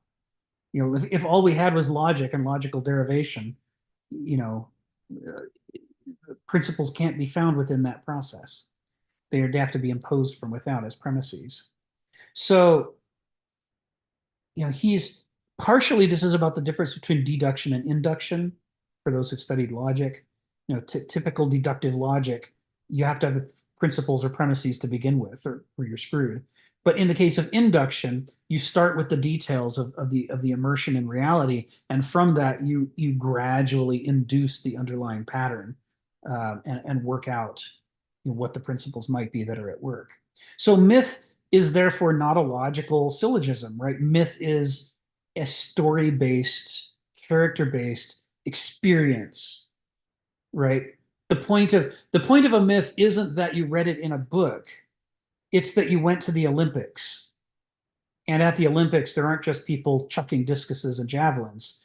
There's also Sophocles in the theater with all the people in the audience being immersed in the experience of Oedipus, trying to solve first the riddle of the Sphinx and then trying to solve the what is the miasma afflicting Thebes, right? To use color and costume and masks and recitation and music and the flow of the narrative to draw the audience out of their seats and into Thebes so that they're experiencing it the same way that Oedipus did, so that they can relive it with him. This is how the structure of the Greek mystery religions worked. And theater itself arose out of the mystery religion of Dionysus. Dio, God, Nisus, the new god who will someday replace Zeus. Dionysus, who we think of as, that drunkard Bacchus who's chucking back wine. Yeah, sure, whatever. But he's the man who invented theater. He invented the capacity to get people out of the trap of their minds and into a shared experience where they can relive mythic truths and come out of it forever changed. That's the mode of myth that he's talking about here, right? Not just flipping through a book of Edith Hamilton's mythology and going, that's interesting. He's talking about you descend into the story of Oedipus and you come out of it shaken. And maybe you don't want to claw your own eyes out, but you know exactly how Oedipus must have felt because you felt it with him when he went through it. It's a subjective, biased experience, powerfully emotive, powerfully value driven. And so that's how it attunes an entire people. That's the mode that it does it, is it makes them live through the same experience together. But no logical syllogism will ever do that.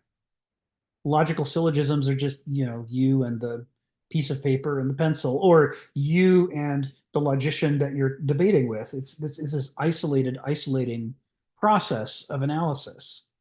It's not appropriate at all to generating culture, which is why it doesn't have the power to get us to grasp essential principles.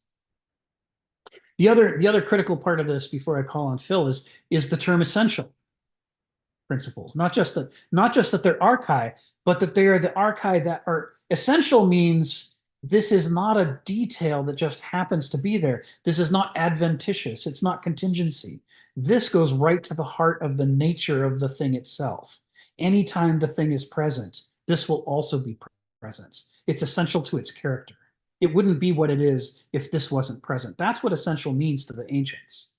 When we use the word essential, we just mean it's a value judgment that we think it's important. But that couldn't be further away from the Aristotelian or ancient perspective, which is that it doesn't matter whether or not we think it's important or agree it's important. Kata fuse, according to nature, according to the character of the thing, this principle is central. The cheetah runs.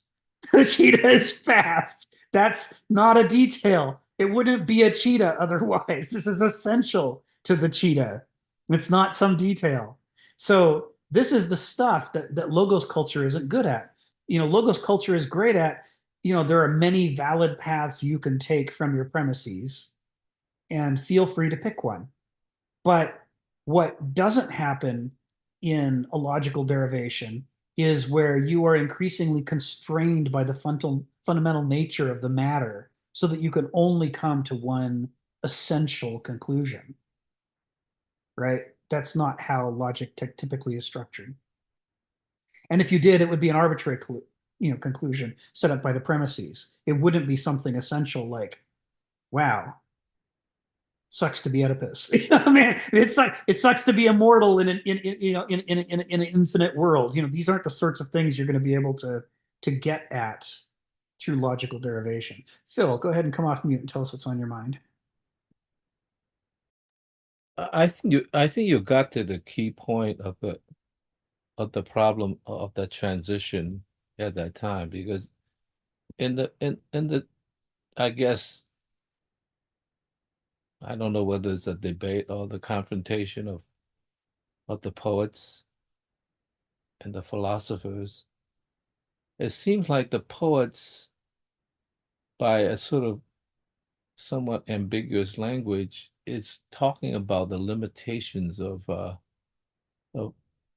human potential, the possibility of constraining it. So Oedipus, who's supposed to be very smart, actually, I guess, ran into the glass ceiling, he would have put it that way, and therefore he failed.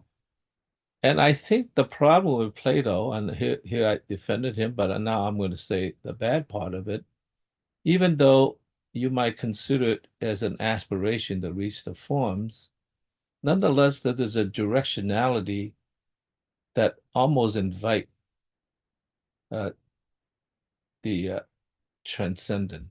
It almost opened the gate to Plotinus and to Augustine. So in some sense, it really points to an absolute, in a sense, even though he might not have intended that. And that leads me to a very interesting question, like, is it ego that, for instance, drives, whether it's Gordon Gekko or whether it's like an individual, that in a sense leads you into this sort of abyss of like somehow that they all almost a divine messenger of some sort? Or is it the people that want it so badly that they need, in a sense, a transcendent God, a divine spirit of some sort? And I'm thinking specifically of Buddha.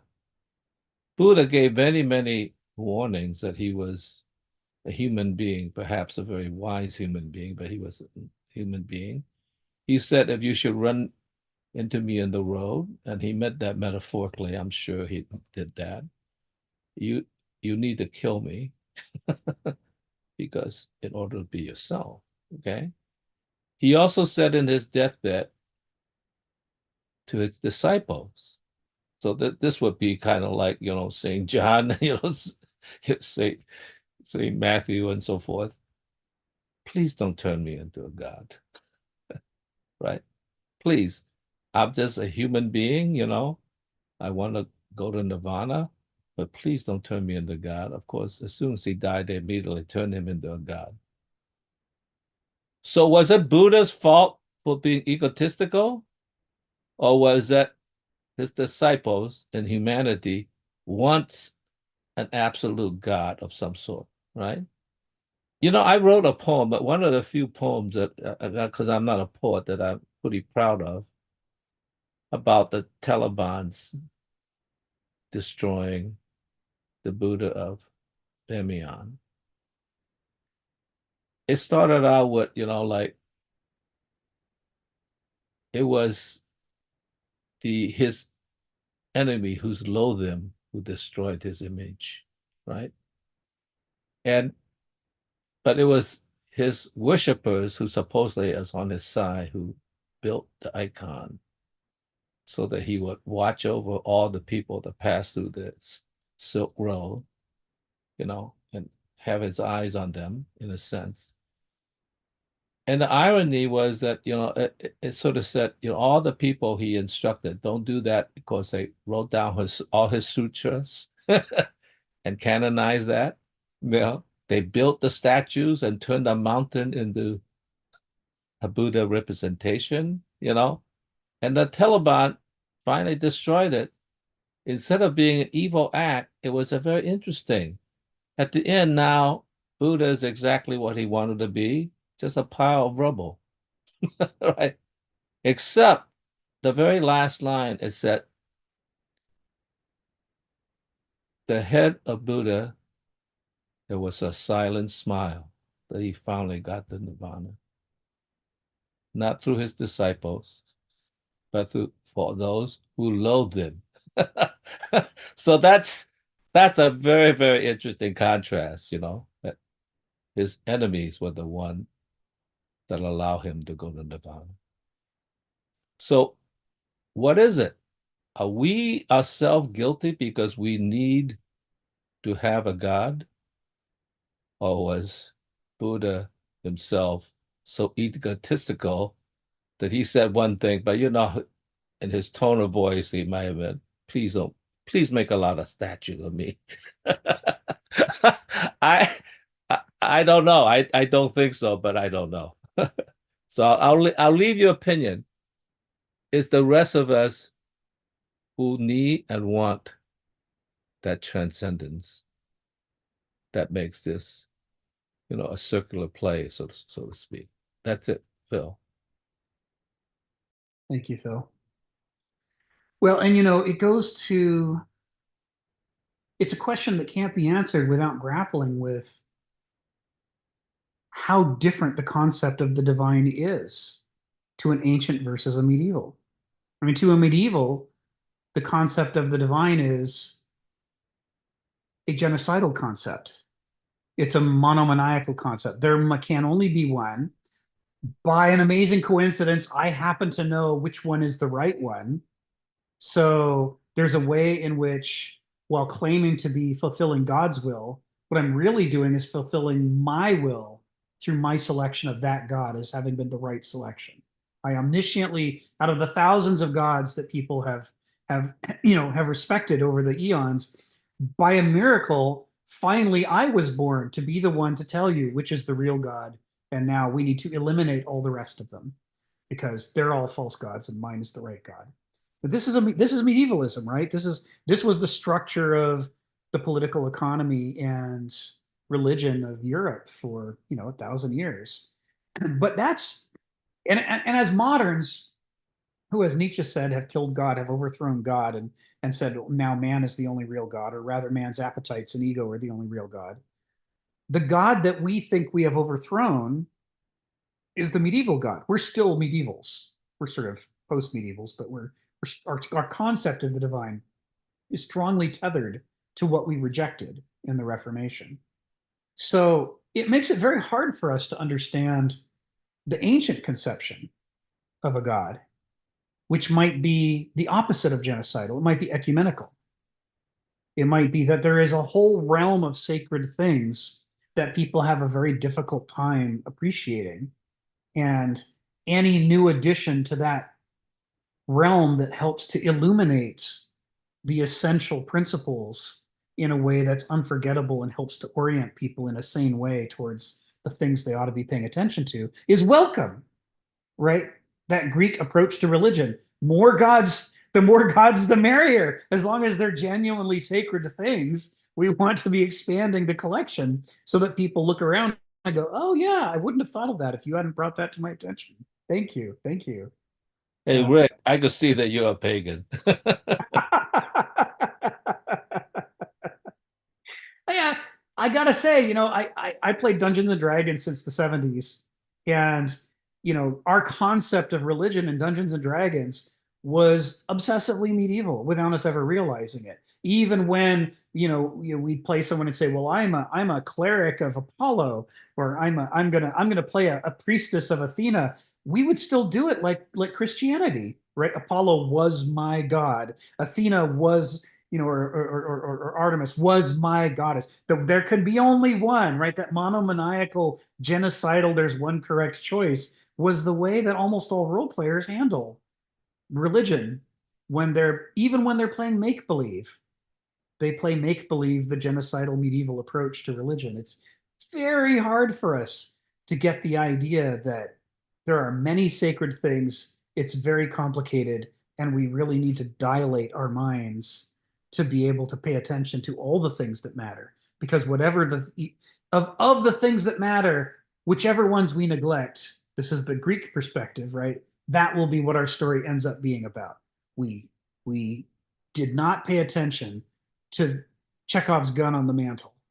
And as a result, that's what the story came down to, the thing that we neglected. Or as Cleon says, right, the unheeded thing escapes. Geneva, come off mute and tell us what's on your mind.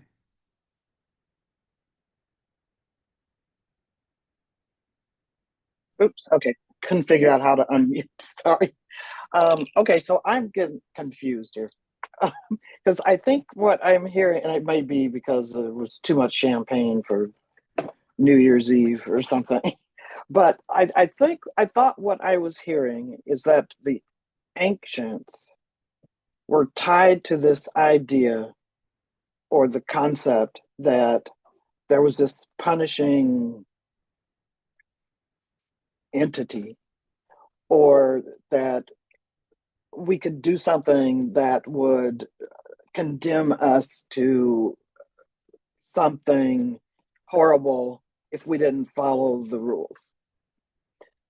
But then I thought I was hearing that we've sort of kicked that to the curb in modern times, and we're all over the place. But then I'm also hearing, but do we all want to be thinking the same thing at the same time? Because you were saying that there were people who believed that they knew that Wagner was better than the other composer. So it's a good thing that people have differing and varying ideas. So now I'm all confused. I'm like, okay, wait. Sure. So are we supposed to all be thinking the same thing? Are we all supposed to be varying our opinion? What the hell? I'm confused. Sure. So the framework that you're asking about is this issue of modernity being the first epoch in history in which ego is deified instead of seen as a problem.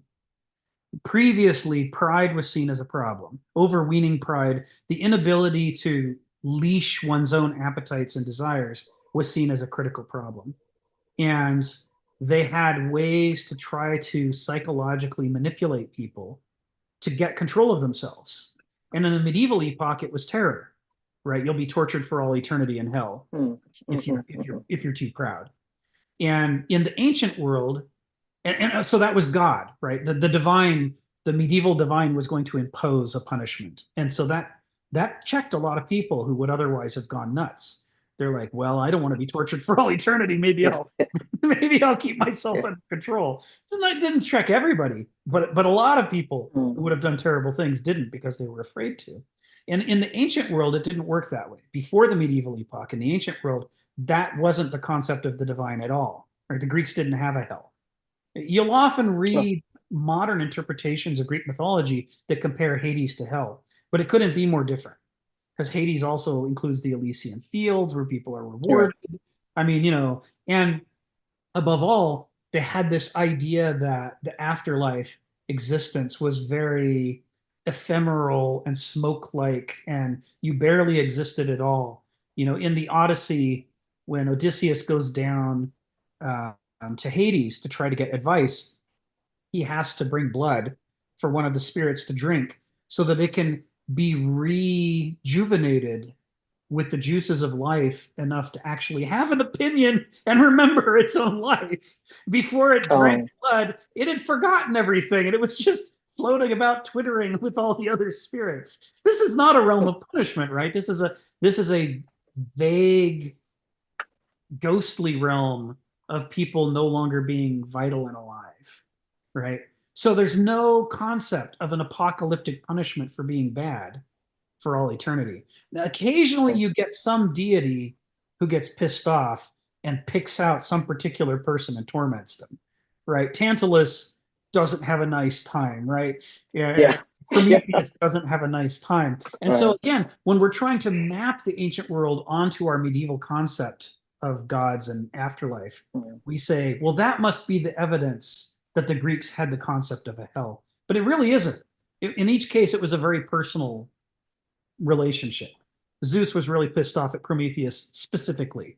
It's not that he was bad in general and broke God's rules. It's that, Zeus couldn't forgive him for something. And so he set up this special punishment. But it's not like it's not like Dante's 9 Circles of Hell, where there are infinite numbers of eagles ripping out infinite numbers of livers. That's an evil idea. The ancients didn't have that. So instead, the way that the medievals kept pride in check is with this storytelling, with myth. They're constantly telling these stories about people whose pride got out of control. And even though they had everything else going for them, they made their own lives into a train wreck. And nobody had to punish them to make that happen. They did it to themselves. And so you see Oedipus, the best and the brightest, making a train wreck of his own life. You see Achilles losing his temper, on the fields of Troy, and as a result, his beloved Patroclus dies. You see Agamemnon on the fields of Troy, not able to get his own, kingly arrogance under control enough to treat Achilles with respect. So Achilles bows out of the battle, and Agamemnon starts losing left and right. And still, he can barely bring himself to control his pride. But stories like that were designed so that the later Greeks could look at that and go, see, that's what happens when you let your pride get out of control. And that was, again, enough to bring a lot of people under check. People who might have done terrible things would look at the stories of their illustrious forebears being proud and screwing up their own lives and go, okay, I kind of don't want to be that guy doing that thing. I don't want people to end up using me as the example of how things go wrong if you can't leash your pride. So I think I'm going to leash myself, right? This was sort of the ancient perspective. So there it's nature, right? They're basically saying, it is human nature, human character has this vulnerability, and you either get it under control or else your nature will inevitably lead to your ruin. No need for a hell or a punishing God. It's your nature itself that's doing it. So the medieval version is, it's not you, it's God doing it to you. And the modern version is, We don't have to worry about God. We don't have to worry about nature. And he goes, great, go forth, be confident, become president, become king of the world, become a billionaire, whatever you want to become. It's great. It's fabulous. We encourage pride, which is exactly the thing the previous two epochs were thought was among the scariest things in people, and they thought it needed to be leashed. So this is what I mean about, it's kind of the signature of modernity that we've unleashed this thing that everybody else used to keep leashed. Okay.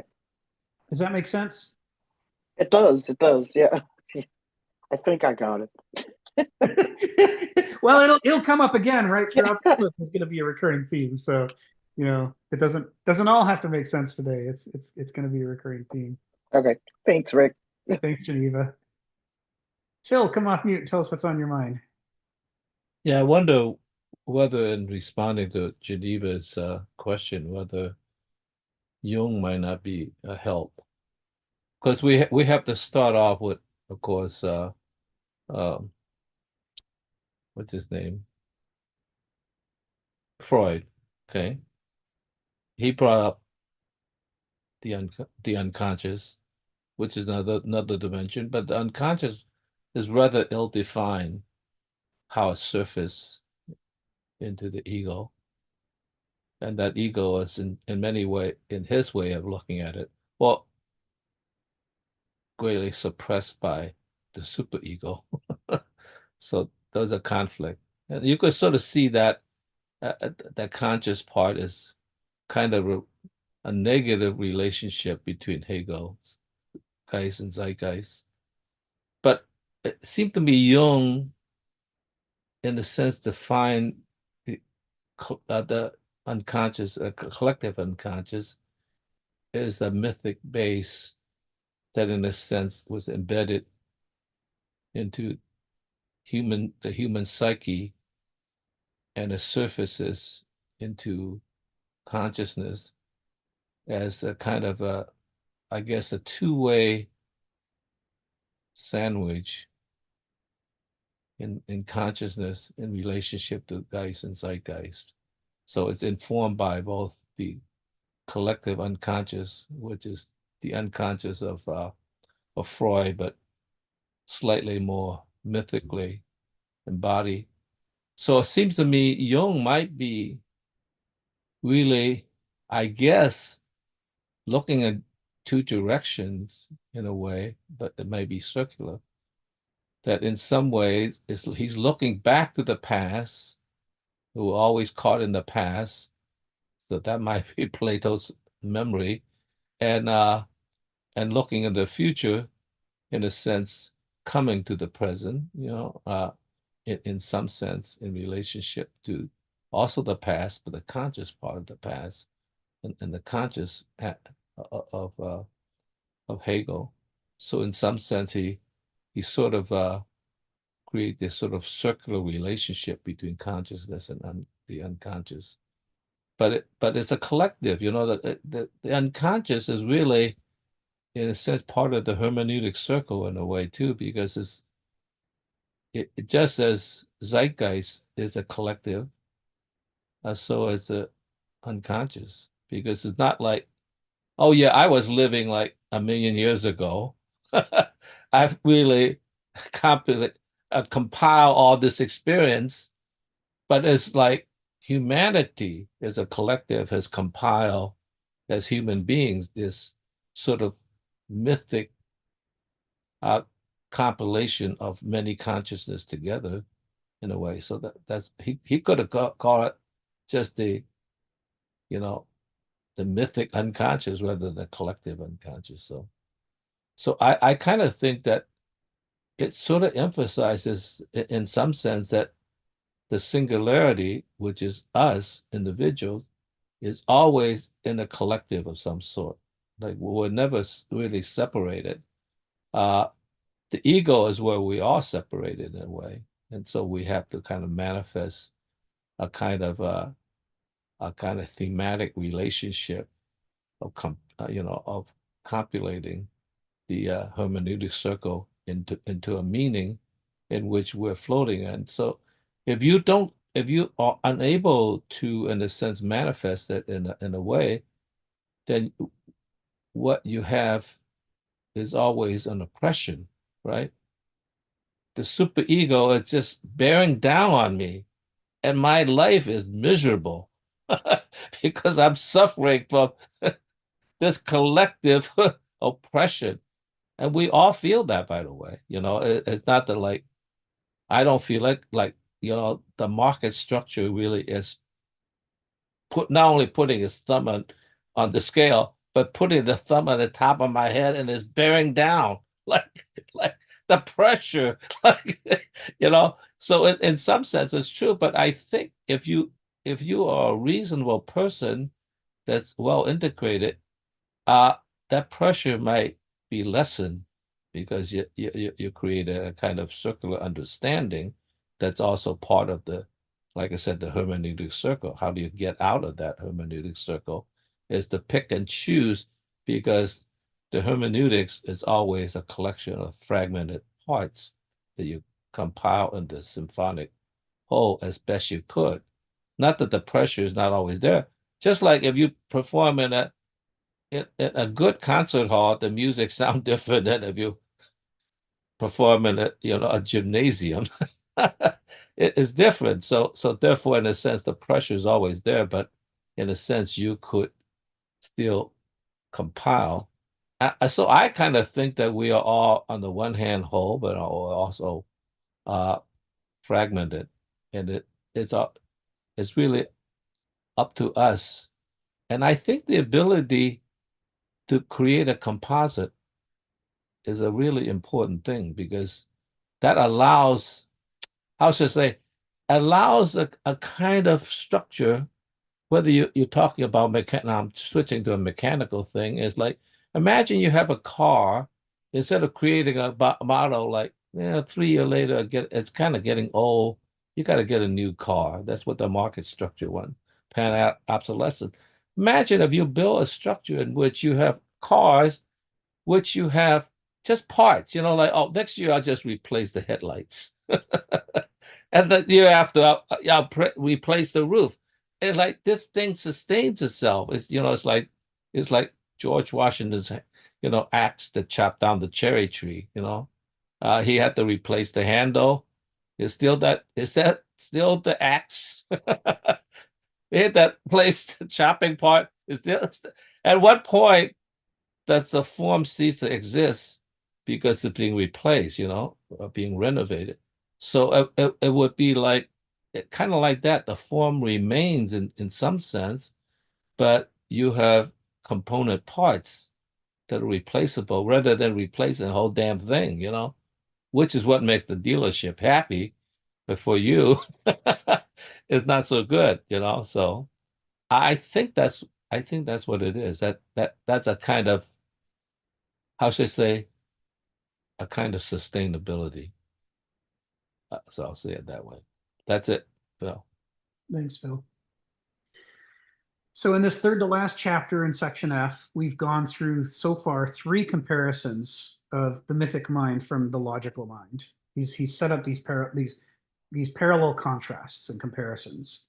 And in this, he's drawing off the terminology we've built up in the book up to this point to make it possible to clearly delineate these things from each other using the concepts we've established. And he's gonna end with a 4th comparison, although he takes 2 sentences to do it. He has to split the clauses into 2 sentences because they take a little more to talk about. But what we've established so far is that myth is the mythic mind, the mythic understanding of the world is more about the whole person, whereas logic appeals to just the narrow noesis faculty within our brain. And by the way, this emphasizes the way that this is one of the things that was easy to misunderstand about the way that he'd framed this previously, is that even though the logos culture and logos mind is focused on just one faculty, mythos culture and the mythic mind are not focused exclusively on the other faculty. The point he's trying to make here is that the mythic mind and mythic culture are focused on both faculties, the whole mind, both gnosis and noesis are brought into play in myths. We both experience them emotionally and sensually in the Dionysian theater, and we can think about what has happened in the story. Why did this happen? You know, there's a puzzle built into the structure of the story to appeal to us to think through, why did this happen to Oedipus? Where did he go wrong? How could he have avoided this from happening? And as you think it through, he was born. Remember the old insult? You were born. Step one, he was born. Well, you're wrong right off the bat. Shouldn't have gone there. That's where you went wrong. But in some sense, the story is designed to show you how, as he moves forward in trying to solve the problem of Thebes, we're also moving backward in the audience and learning more and more about his past and how he got here. And even though that's the part he's not focusing on, in the end, that's where the answer turns out to be. The answer was back in the beginning, as Stephen humorously alludes to. Not necessarily the birth itself, but things go awry, fairly swiftly then. And as we've said before, this is another example of a story that could only happen to Oedipus because he was the best and the brightest. If he'd been a mediocre guy, almost none of this would have happened to him.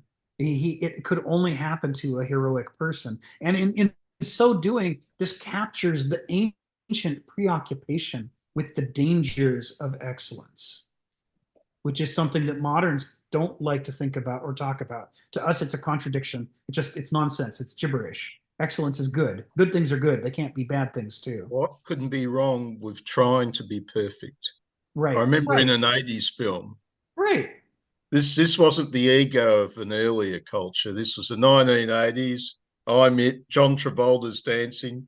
I'm it. And somebody says, what's wrong with trying to be perfect? Yes. Yes. Yes. But what about the people around Oedipus who could have helped? Like the adoptive parents could have said, you might meet somebody on your way who's an older gentleman who you might want to pay attention to that. They never said anything. The old man he met on the road never said anything. I mean, nobody even gave him a fucking hand. Right. So he was kind of doomed. I don't know whether it was legitimately or not. It's like nobody even helped. Right. And they only could the shepherds knew. have. Right. They could have. I don't know. I have qualms about that. Only the shepherd knew. He's been passed from one family to the other. His father had wanted him to die of exposure. The shepherd took him out and gave him to another shepherd who gave him to the other royal family. Right.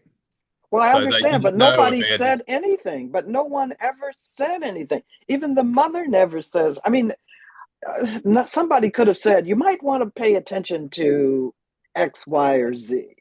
Or you might want to give thoughts. The oracle said something? I think, Geneva, I don't think that the adoptive parents ever divulged a secret that he was not the true son. So as far as he's concerned, that was his father and mother that he left because he didn't want to do any of the thing that the oracle said that he would do. So leaving home was the safest thing to avoid that. So he was living in ignorance. They could have said, we're really not your father and mother. You know that, don't you? They may have been planning to tell him, right? Yeah. Because when he hears the warning, he doesn't sit down and have a heart-to-heart conversation. He's a man of action, right? He just leaves. He says, I'm going to decisively solve this problem. You're using my ego. I'm going to decisively solve this problem by taking action immediately, forcefully. I'm running away as far as I can go. And now I absolutely know this prophecy can't come true. But he only went to the oracle because his birth was put in doubts by the other fellow, the other drunk or whatever. He was saying, no, you're not actually the child of the Corinthian royal family. And he never put two and two together. Right. He goes off to the oracle. The oracle tells him the deal. and he runs away from Corinth, even though the little birdie is already warning him, but they're not your natural parents. Yeah. Yeah. So it's more difficult. We're putting too much focus on Oedipus. I mean, I'm more interested in Antigone because that's the aftermath. Even though that was the first play that was written, that's very interesting because the aftermath of what happened to Oedipus is that there are certain laws that was instituted, that was constructed. So when the brother of Antigone violated the law against the state, in a sense, he was not allowed to be buried, which was the original. There was a kind of a more of a family tradition of laws, and so therefore that's why Antigone accused them, like, Creon, who established the law because it went into chaos. You are in a sense violating the state by being the last cannibal, and you instituted a state that forbid the legal burial of a relative, and so that was a very revolutionary act because it actually was criticizing, in the sense, the legal system already of Athens, So that was, I mean, that was a very radical play. It was more sort of like, outright there criticizing the law, that the law was a law of cannibals. In other words, the symbolic order have dominated over the actual existential reality of Antigone, which is every man deserved to be buried. And no, he doesn't, because the law, the symbolic order says no. And so What that's happens when the law the conflicts? cannibal state. So it's a very radical play. I didn't realize that. I thought it was really a divine versus whatever, but it was really a revolutionary state that was criticizing the state itself. And so it was very interesting. He wrote that play first, and that how did he get away with writing that story? Because it really was a direct criticism of legalism. Yes. In a funny way. Well, and so that this is the point, right? Is that what we're doing right here is using our noesis, right, to analyze the structure of these stories and work out the puzzle of why did these things happen to these people the way that they did. It's encouraging us to engage in a habit of reflection and introspection. And so when he pits mythos culture against logos culture, he's explicitly telling us, when he says that it appeals to the whole person, he's explicitly telling us that although logos culture corresponds to noesis, mythos culture does not correspond merely to gnosis. It corresponds to both gnosis and noesis. The whole life of the mind is captured in the structure of the myths, which we both experience and then analyze and try to understand.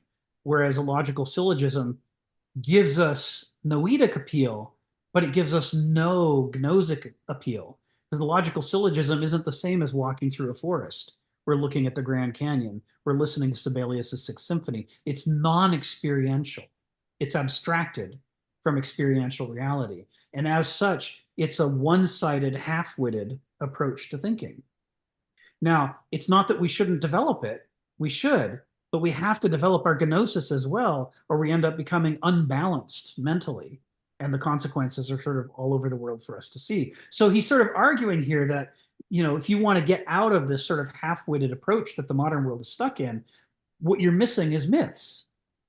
Not the modern definition of the word myths, but the ancient definition of the word myths. We need an immersive experience that can appeal to the whole mind and bring us together to focus on the things that can go wrong. So he set up that dichotomy. He set up the dichotomy of myth being focused very much on the ad hominem, our moods, our appetites, our states of mind, the ways in which our ability to perceive reality and reason about reality are constantly being pushed this way and that through these massive tidal shifts that happen as our states of mind shift. Our perspective shifts with it. And the myths show us how people in different states of mind meet different fates, right? The character is fate argument of Heraclitus is played out in story and character in myths, Whereas again, a logical syllogism encourages you not to have any moods or any appetites or states of mind. Or if you have them, you're supposed to ignore them and pretend to be a god of reason and to just objectively play by the rules and see where the numbers come out at the end. It's Well, you know, it's very interesting that, you know, like the Thomas Jefferson Memorial, you know, there was the one side of the wall and the other side. One side of the wall had the Declaration of Independence, which is a great accomplishment of the kind of symbolic order about Yeah. the state, you know. But the other side, actually, I haven't witnessed this myself, but I heard the story. It really says, in some way, a God will punish us for what we did not do. Yes. It's very interesting that he reflected, in his sense, what Antigone was talking about, right? Like, you have violated the existential law in a sense by the symbolic rule. Well, you know, so a honor and a kind of like a kind of how should I say it, anxiety about that we need to be punished for what we did not do in the right way. So that's very interesting. Thomas Jefferson had two sides, you know, Yeah. even though we basically only worship the side about, you know, the Declaration of Independence. He did Yes. confess the other side. Thank you, Phil. Stephen, come off mute and tell us what's on your mind. Oh, yes, so yeah, I forgot that bit about Antigone's brother. Now, what he did was he ate part of the brain of the person he defeated. Was that the element, was it, Phil? He committed the act of cannibalism. No, well, the cannibalism, it was really about the symbolic order of, in order to set up the state in a symbolic rule-based kind of situation, you have to violate the more existential conditions of the, you know, And existential. that's what he did. He ate part of the brain of the guy he defeated, or something like that, did he? I'm not sure. I can't remember. Yeah. I No, think I don't think there was an act of literal cannibalism in the Seven Against Thebes, but Creon treats it as an unforgivable sin to turn against the state. No. And he uses that as justification to violate the natural law that families are allowed to bury the bodies. And in doing that, what Phil is arguing is that his violation of natural law by using the power of the state to violate natural law in that way is as profound a violation to the ancient Greeks as cannibalism would have been. And so it's sort of an act of abstract cannibalism in a way. Yeah. In some sense, it almost seems like almost any symbolic order is a violation. So we live in a very funny way, because in one sense, humanity, at least as it evolved, we depend so much on language, that language is so real that the symbolic order is a reality that we have to live with. But nonetheless, we also have life, physical lives, bodies, you know, that in a sense, well, the symbolic order doesn't quite always capture at least all the aspects of it. So there's always a conflict right there. Yeah. Yeah. But we can't just sort of say, well, then let's just abandon all symbolic representations. Right. Because there's so much a part of us. Right. So that's two out of the four comparisons and contrasts he's making in this paragraph. The third one, which we've talked about, which he made, is he's talking about myth as being juicy.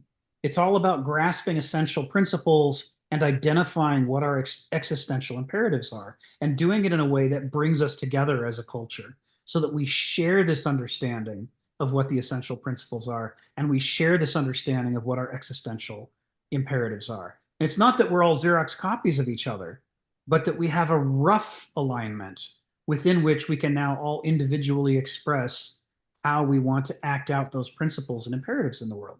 It points a culture generally in a healthy, non-self-destructive direction, which the Greeks saw as one of the most difficult things to accomplish in forming a culture? How do you get people to not just cancel each other out like US politics does every election, right? In the US, every time there's election, the new incoming political party spends their entire term of office undoing what the previous political party did in their term of office. And so the net result is we aren't getting anywhere with very serious problems we're facing in the world and as a country, and we can't make any progress on them because they're so determined to undo each other that they have no time or energy left over to do anything constructive. So this is what the Greeks were really afraid of. They saw what they called it stasis, but they meant civil war. Civil war within the polis was the most terrifying thing, because that was the collapse from civilization back down into barbarism. Remember that they prided themselves on their fighting unit forming a cosmos, that it had a character and a nature so that the many could function as a one.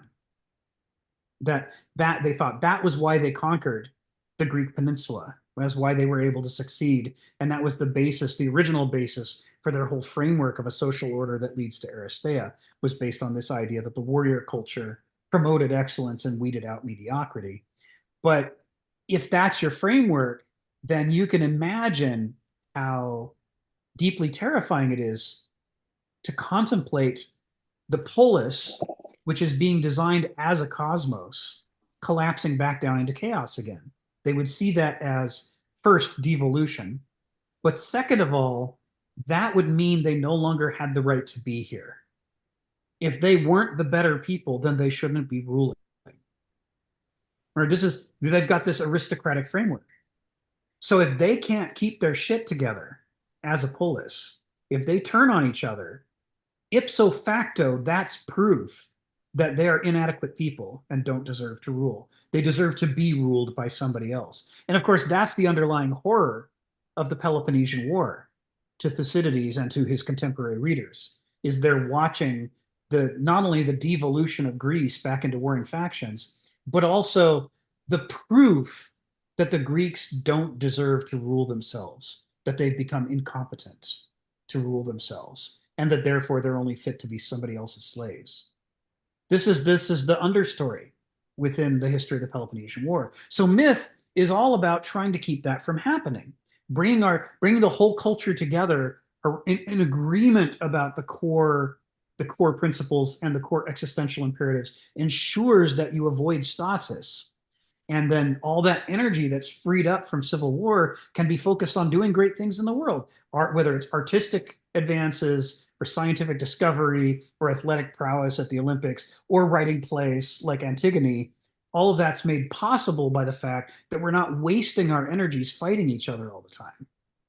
That's the, for this third comparison, that's what's at stake when Kenneth Smith is saying myth does that, but logos culture does none of that, because all of those important juicy things that make a viable healthy culture, noesis just erases all that as subjectivity. That's all just irrationality. Principles, who's to say there even are principles? Existential imperatives, no, you can do whatever you want, right? There is this erasure of the life and death considerations that are the most important things to the ancients. Whenever you go too far into noesis, you just start analyzing, and then your focus is on logical validity instead of, is this really going to hurt us? Or is this food or is this poison? You don't ever want to lose track of that, but noesis starts by saying none of that matters. That's all just subjective effluvia. That's just relative. We don't care about that stuff. We only care about the laws of logic. And that's Hannah Arendt's critique of totalitarianism. That's the consequence. You get totalitarianism directly out of that. You start disregarding the things that matter for life and death, and next thing you know, you're setting up death camps because you have erased the ethical import of your actions and reduced them down to pragmatism. Does this achieve my immediate short-term goals, all else being equal? Right? So he's warning us here about logos culture and noesis as having this huge Achilles heel that they don't give you any ability to notice when you're going way off the rails and heading towards a cliff. And they also, they isolate you as a thinker and turn you into an isolated analytical critic of things, rather than somebody who is participating in and generating a shared culture so that as a whole together we're able to be productive, not just me by myself being a smart guy who passes tests. So these are the three comparisons he's done so far. Now he's setting up the fourth comparison, right? The last two sentences. Myth is a rich world in itself. We start right there, right? A logical syllogism is not a rich, emotionally charged, immersive world, but the story of Thebes, right? After the battle of the seven against Thebes, with Antigone arguing with Creon, this is a world and we're being immersed in it. It's a whole complete experience that we can relate to in a way that we can't relate to, you know, a simple logical syllogism. So myth is a rich world in itself, charged with the pregnancy and dynamism of nature. Dynamism, we're talking about the Heraclitean idea that the surfaces of things aren't the real explanations, that there are deeper principles, and that they are fountains of order, and the eruptions of order from these different sources interact with each other dialectically, dynamically, to create the objects we see around us. You know, if we want an apple, that apple's only possible because of this deeper dynamism in nature that has to do with how things grow and reproduce and interact with the weather. And the pregnancy side of it, this is also Heraclitean. This goes to this Greek concept of nature in which we are always in a process of transformation. Phusis, becoming, is their word for nature. We're always becoming something else. And we always have already become something else from what we used to be, that we're seeds of our future selves, basically, at the same time that we are the fruit of our earlier selves. And so we're always pregnant with new transformations that are either waiting to happen or are already in process, whether we've noticed them or not. This is what he's talking about, charged with pregnancy and dynamism of nature. This unfolding process is all part of what's happening in the mythic world. The story of Antigone, it's not just some shadow puppets. It's not just some objects that have been placed like toys on a table and they just sit there statically. We come into Antigone and a whole bunch of things have already happened. The seven against Thebes, right? The great battle, the death of Antigone's brother. This has already taken place. And the city is in turmoil because of all of this conflict that has happened. Everything is already charged up with momentum before we read the very first sentence. There's nothing static about it. It's not like all men are mortal. You know, a statement at the beginning of a logical syllogism, that's just a statement. But the city is in uproar. We've just survived a civil war. And the curtain's open. You know, it's like, this is charged. It's in motion. It's ripe for change before we even begin. This isn't like laying out little dominoes logically. This is like the thing itself is full of energy. So he says it is evocative and spurs the mind into a concrete art of thinking. I would have rewritten that to say into an art of concrete thinking. This is Hegel's critique of the two modes of thought, gnosis and noesis, is that noesis is an abstract mode of thinking, but gnosis is a concrete mode of thinking. And by concrete, he means it's full of rich, important details. When you walk in a forest, there is stuff happening all around you. So many sights and sounds and smells and textures. I mean, it's overflowing with specific details. And what's actually going to happen in the forest depends upon an enormous number of those details. You can't just abstract away willy-nilly the details of the forest if you want to succeed in figuring out what's going to happen. I've just been reading this pair of books by Nicola Griffith. The first one's called Hild, and the second one is called Meanwood. And they're about St. Hild, the Anglo-Saxon saint. It's set during the Dark Age in Anglo-Saxon England. And her gift that makes her thrive during this period of warfare is that she's been taught from a young age to pay very close attention to all the details of the situation. What are the birds doing? What are the otters doing? What's the river doing? Where is the moss growing? How is the weather changing? And as a result of these things, she's able to predict storms, bad winters, and things like that. And then she's able to advise people on when is the time to go out and take the sheep out to, to grow wool, and when is the time to bring them in because a sleet is coming, because she'll see a bunch of birds come flying in exhausted, and she knows they came from the north. And she knows if they flew that hard, they must have been fleeing a storm, a sleet storm that's coming in. So it's the concrete details that are making her able to transform the course of human events and become this mover and shaker of her age. This is what gnosis is good at. It's a story about someone who's charged up with the power of gnosis because she attends to the concrete details. That's what Hegel's talking about when he uses the word concrete. By abstract, Hegel means, we're no longer treating you as a person. You're a punch card. And on the punch card, we have facts. And one fact might be your height. And another fact might be your age. Another fact might be your name. And that's all that's on the card. And that card becomes a substitute for you. I mean, you're a whole person with this whole rich life experience and all this meaning, but my system is going to disregard everything important about you and only pay attention to the handful of facts that I have on my punch card. And most people don't know that the tattoos that were put on the Jews for the concentration camps, those tattoos were the record numbers for the IBM computers. Right? IBM was selling computers to the Nazis to administer the Holocaust and help them figure out who to dispose of today and who to save for a little while because you can get some work out of them.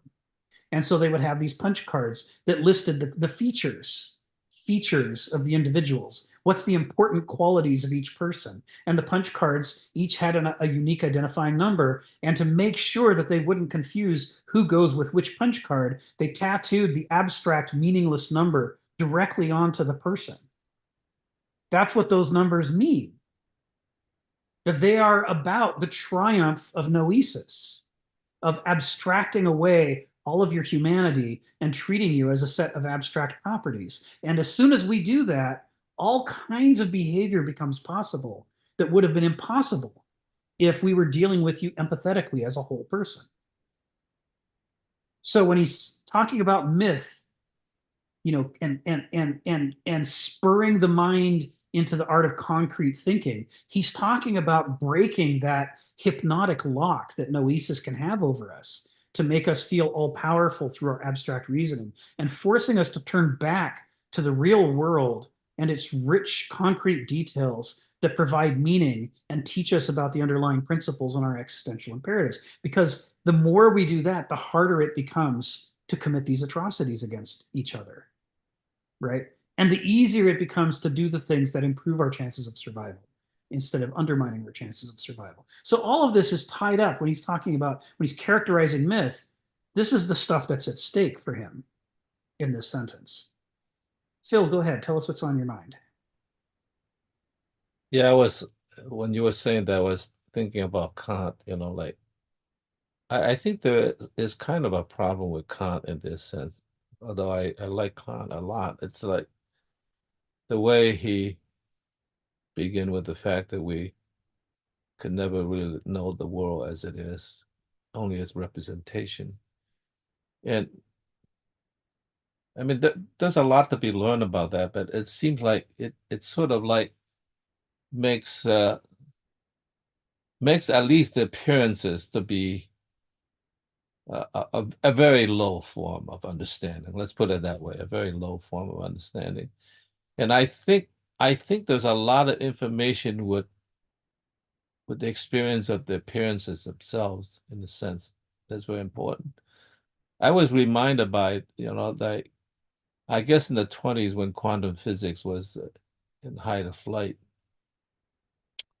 somebody asked, apparently a Japanese physicist, who actually won the Nobel Prize already, so he's not like kind of nobody, like, you're just Japanese, like, what the hell? But somebody apparently asked him, like, in Japanese, you don't even have the language of the future perfect tense. So how could you possibly imagine quantum mechanics, and how it operates? Because, it just seems like you're just living in the present, so to speak, like, rather than the future, let alone the future perfect, the future as manifested as would be. And the Japanese scientist replied that he was a little bit wrong in his reply, but it's essentially right. So it's that because we haven't had 2,000 years of indoctrination of Aristotle. He meant the Aristotle of the Middle Ages. Okay. And so they are a very practical world. I'll use the example, I love the metaphor of the samurai sword, because the samurai sword was a synthesis of hard and soft. I guess resilient and soft. Because the problem when you're fighting in a battle, you certainly don't want a soft metal, let's say like copper, or even worse.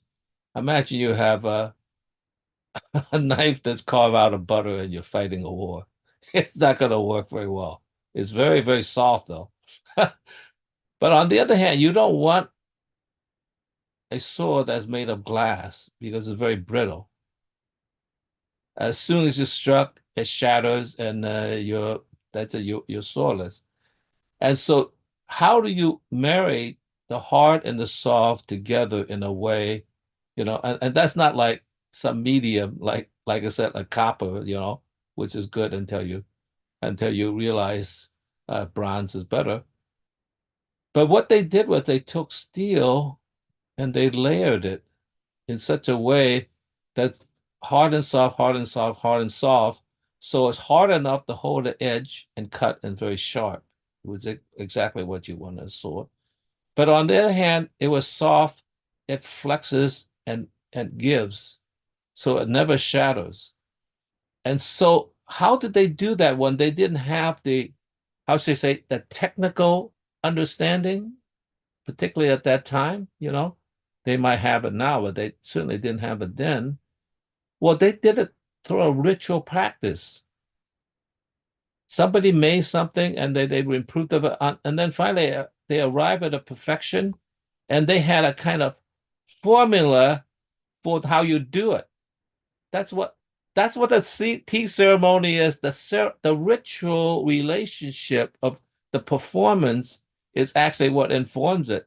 So therefore, you do it this way. You soak the sword in water. You do it this way, and you follow the practice, and the practice itself produces this thing without a theoretical understanding. You just have a physical understanding of the relationship of how to produce it. And it seemed to me there was knowledge that didn't require, quantum physics, that didn't require, let's say, high calculus mathematics, tensor equations, and all that stuff, like they just did it through the rituals. And you could see so much of Japanese culture that's still embedded in this ritual relationship with each other, And so in some sense, there's information there, and you can't forget about that. That doesn't mean there's not the other kind of information, which is theoretical information. So I think to downgrade your experience walking through the woods, and you say, well, you experience nothing except just a representation. I might as well show you a picture of it. And it's pretty much the same. And in fact, we believe that. That's why, I haven't seen a house itself, but I've seen pictures of houses where there are no window. There are just display monitors that show pictures of the world. Because the representation is pretty much the same as nature itself. So I kind of think that we have to go beyond the representation, like, yeah. So in one sense, because we have to look at the reality that we experience as real. So I wonder whether when Narcissus was looking at himself, I mean, did somebody slip a photograph of him in the water? And he's looking at like, oh, there's my reflection.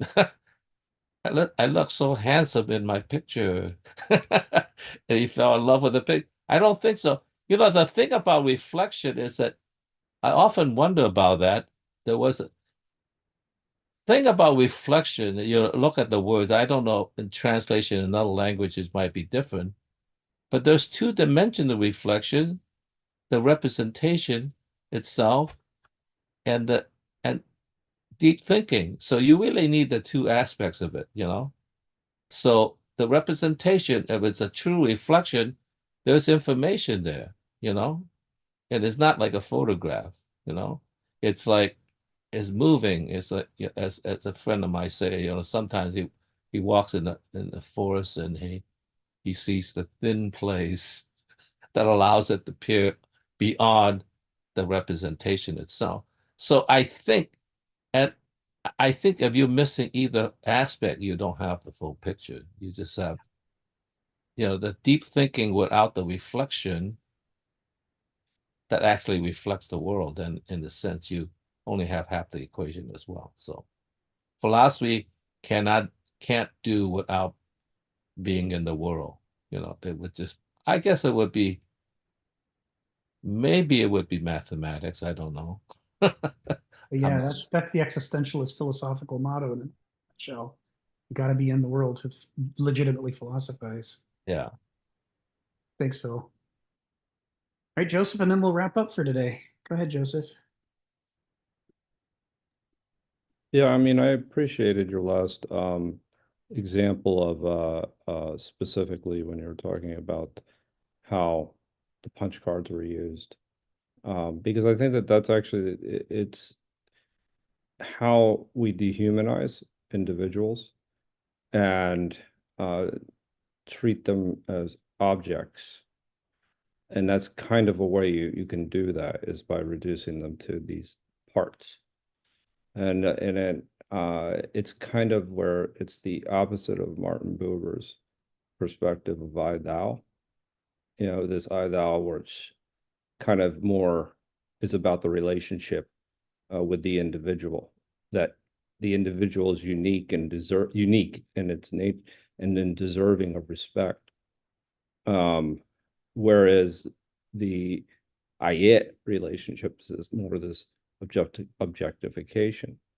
And so myth is something that kind of communicates a unique perspective about someone and about their story, so that in a way, used properly, it can be used improperly. It allows you to see humanity and have a relationship with the individual.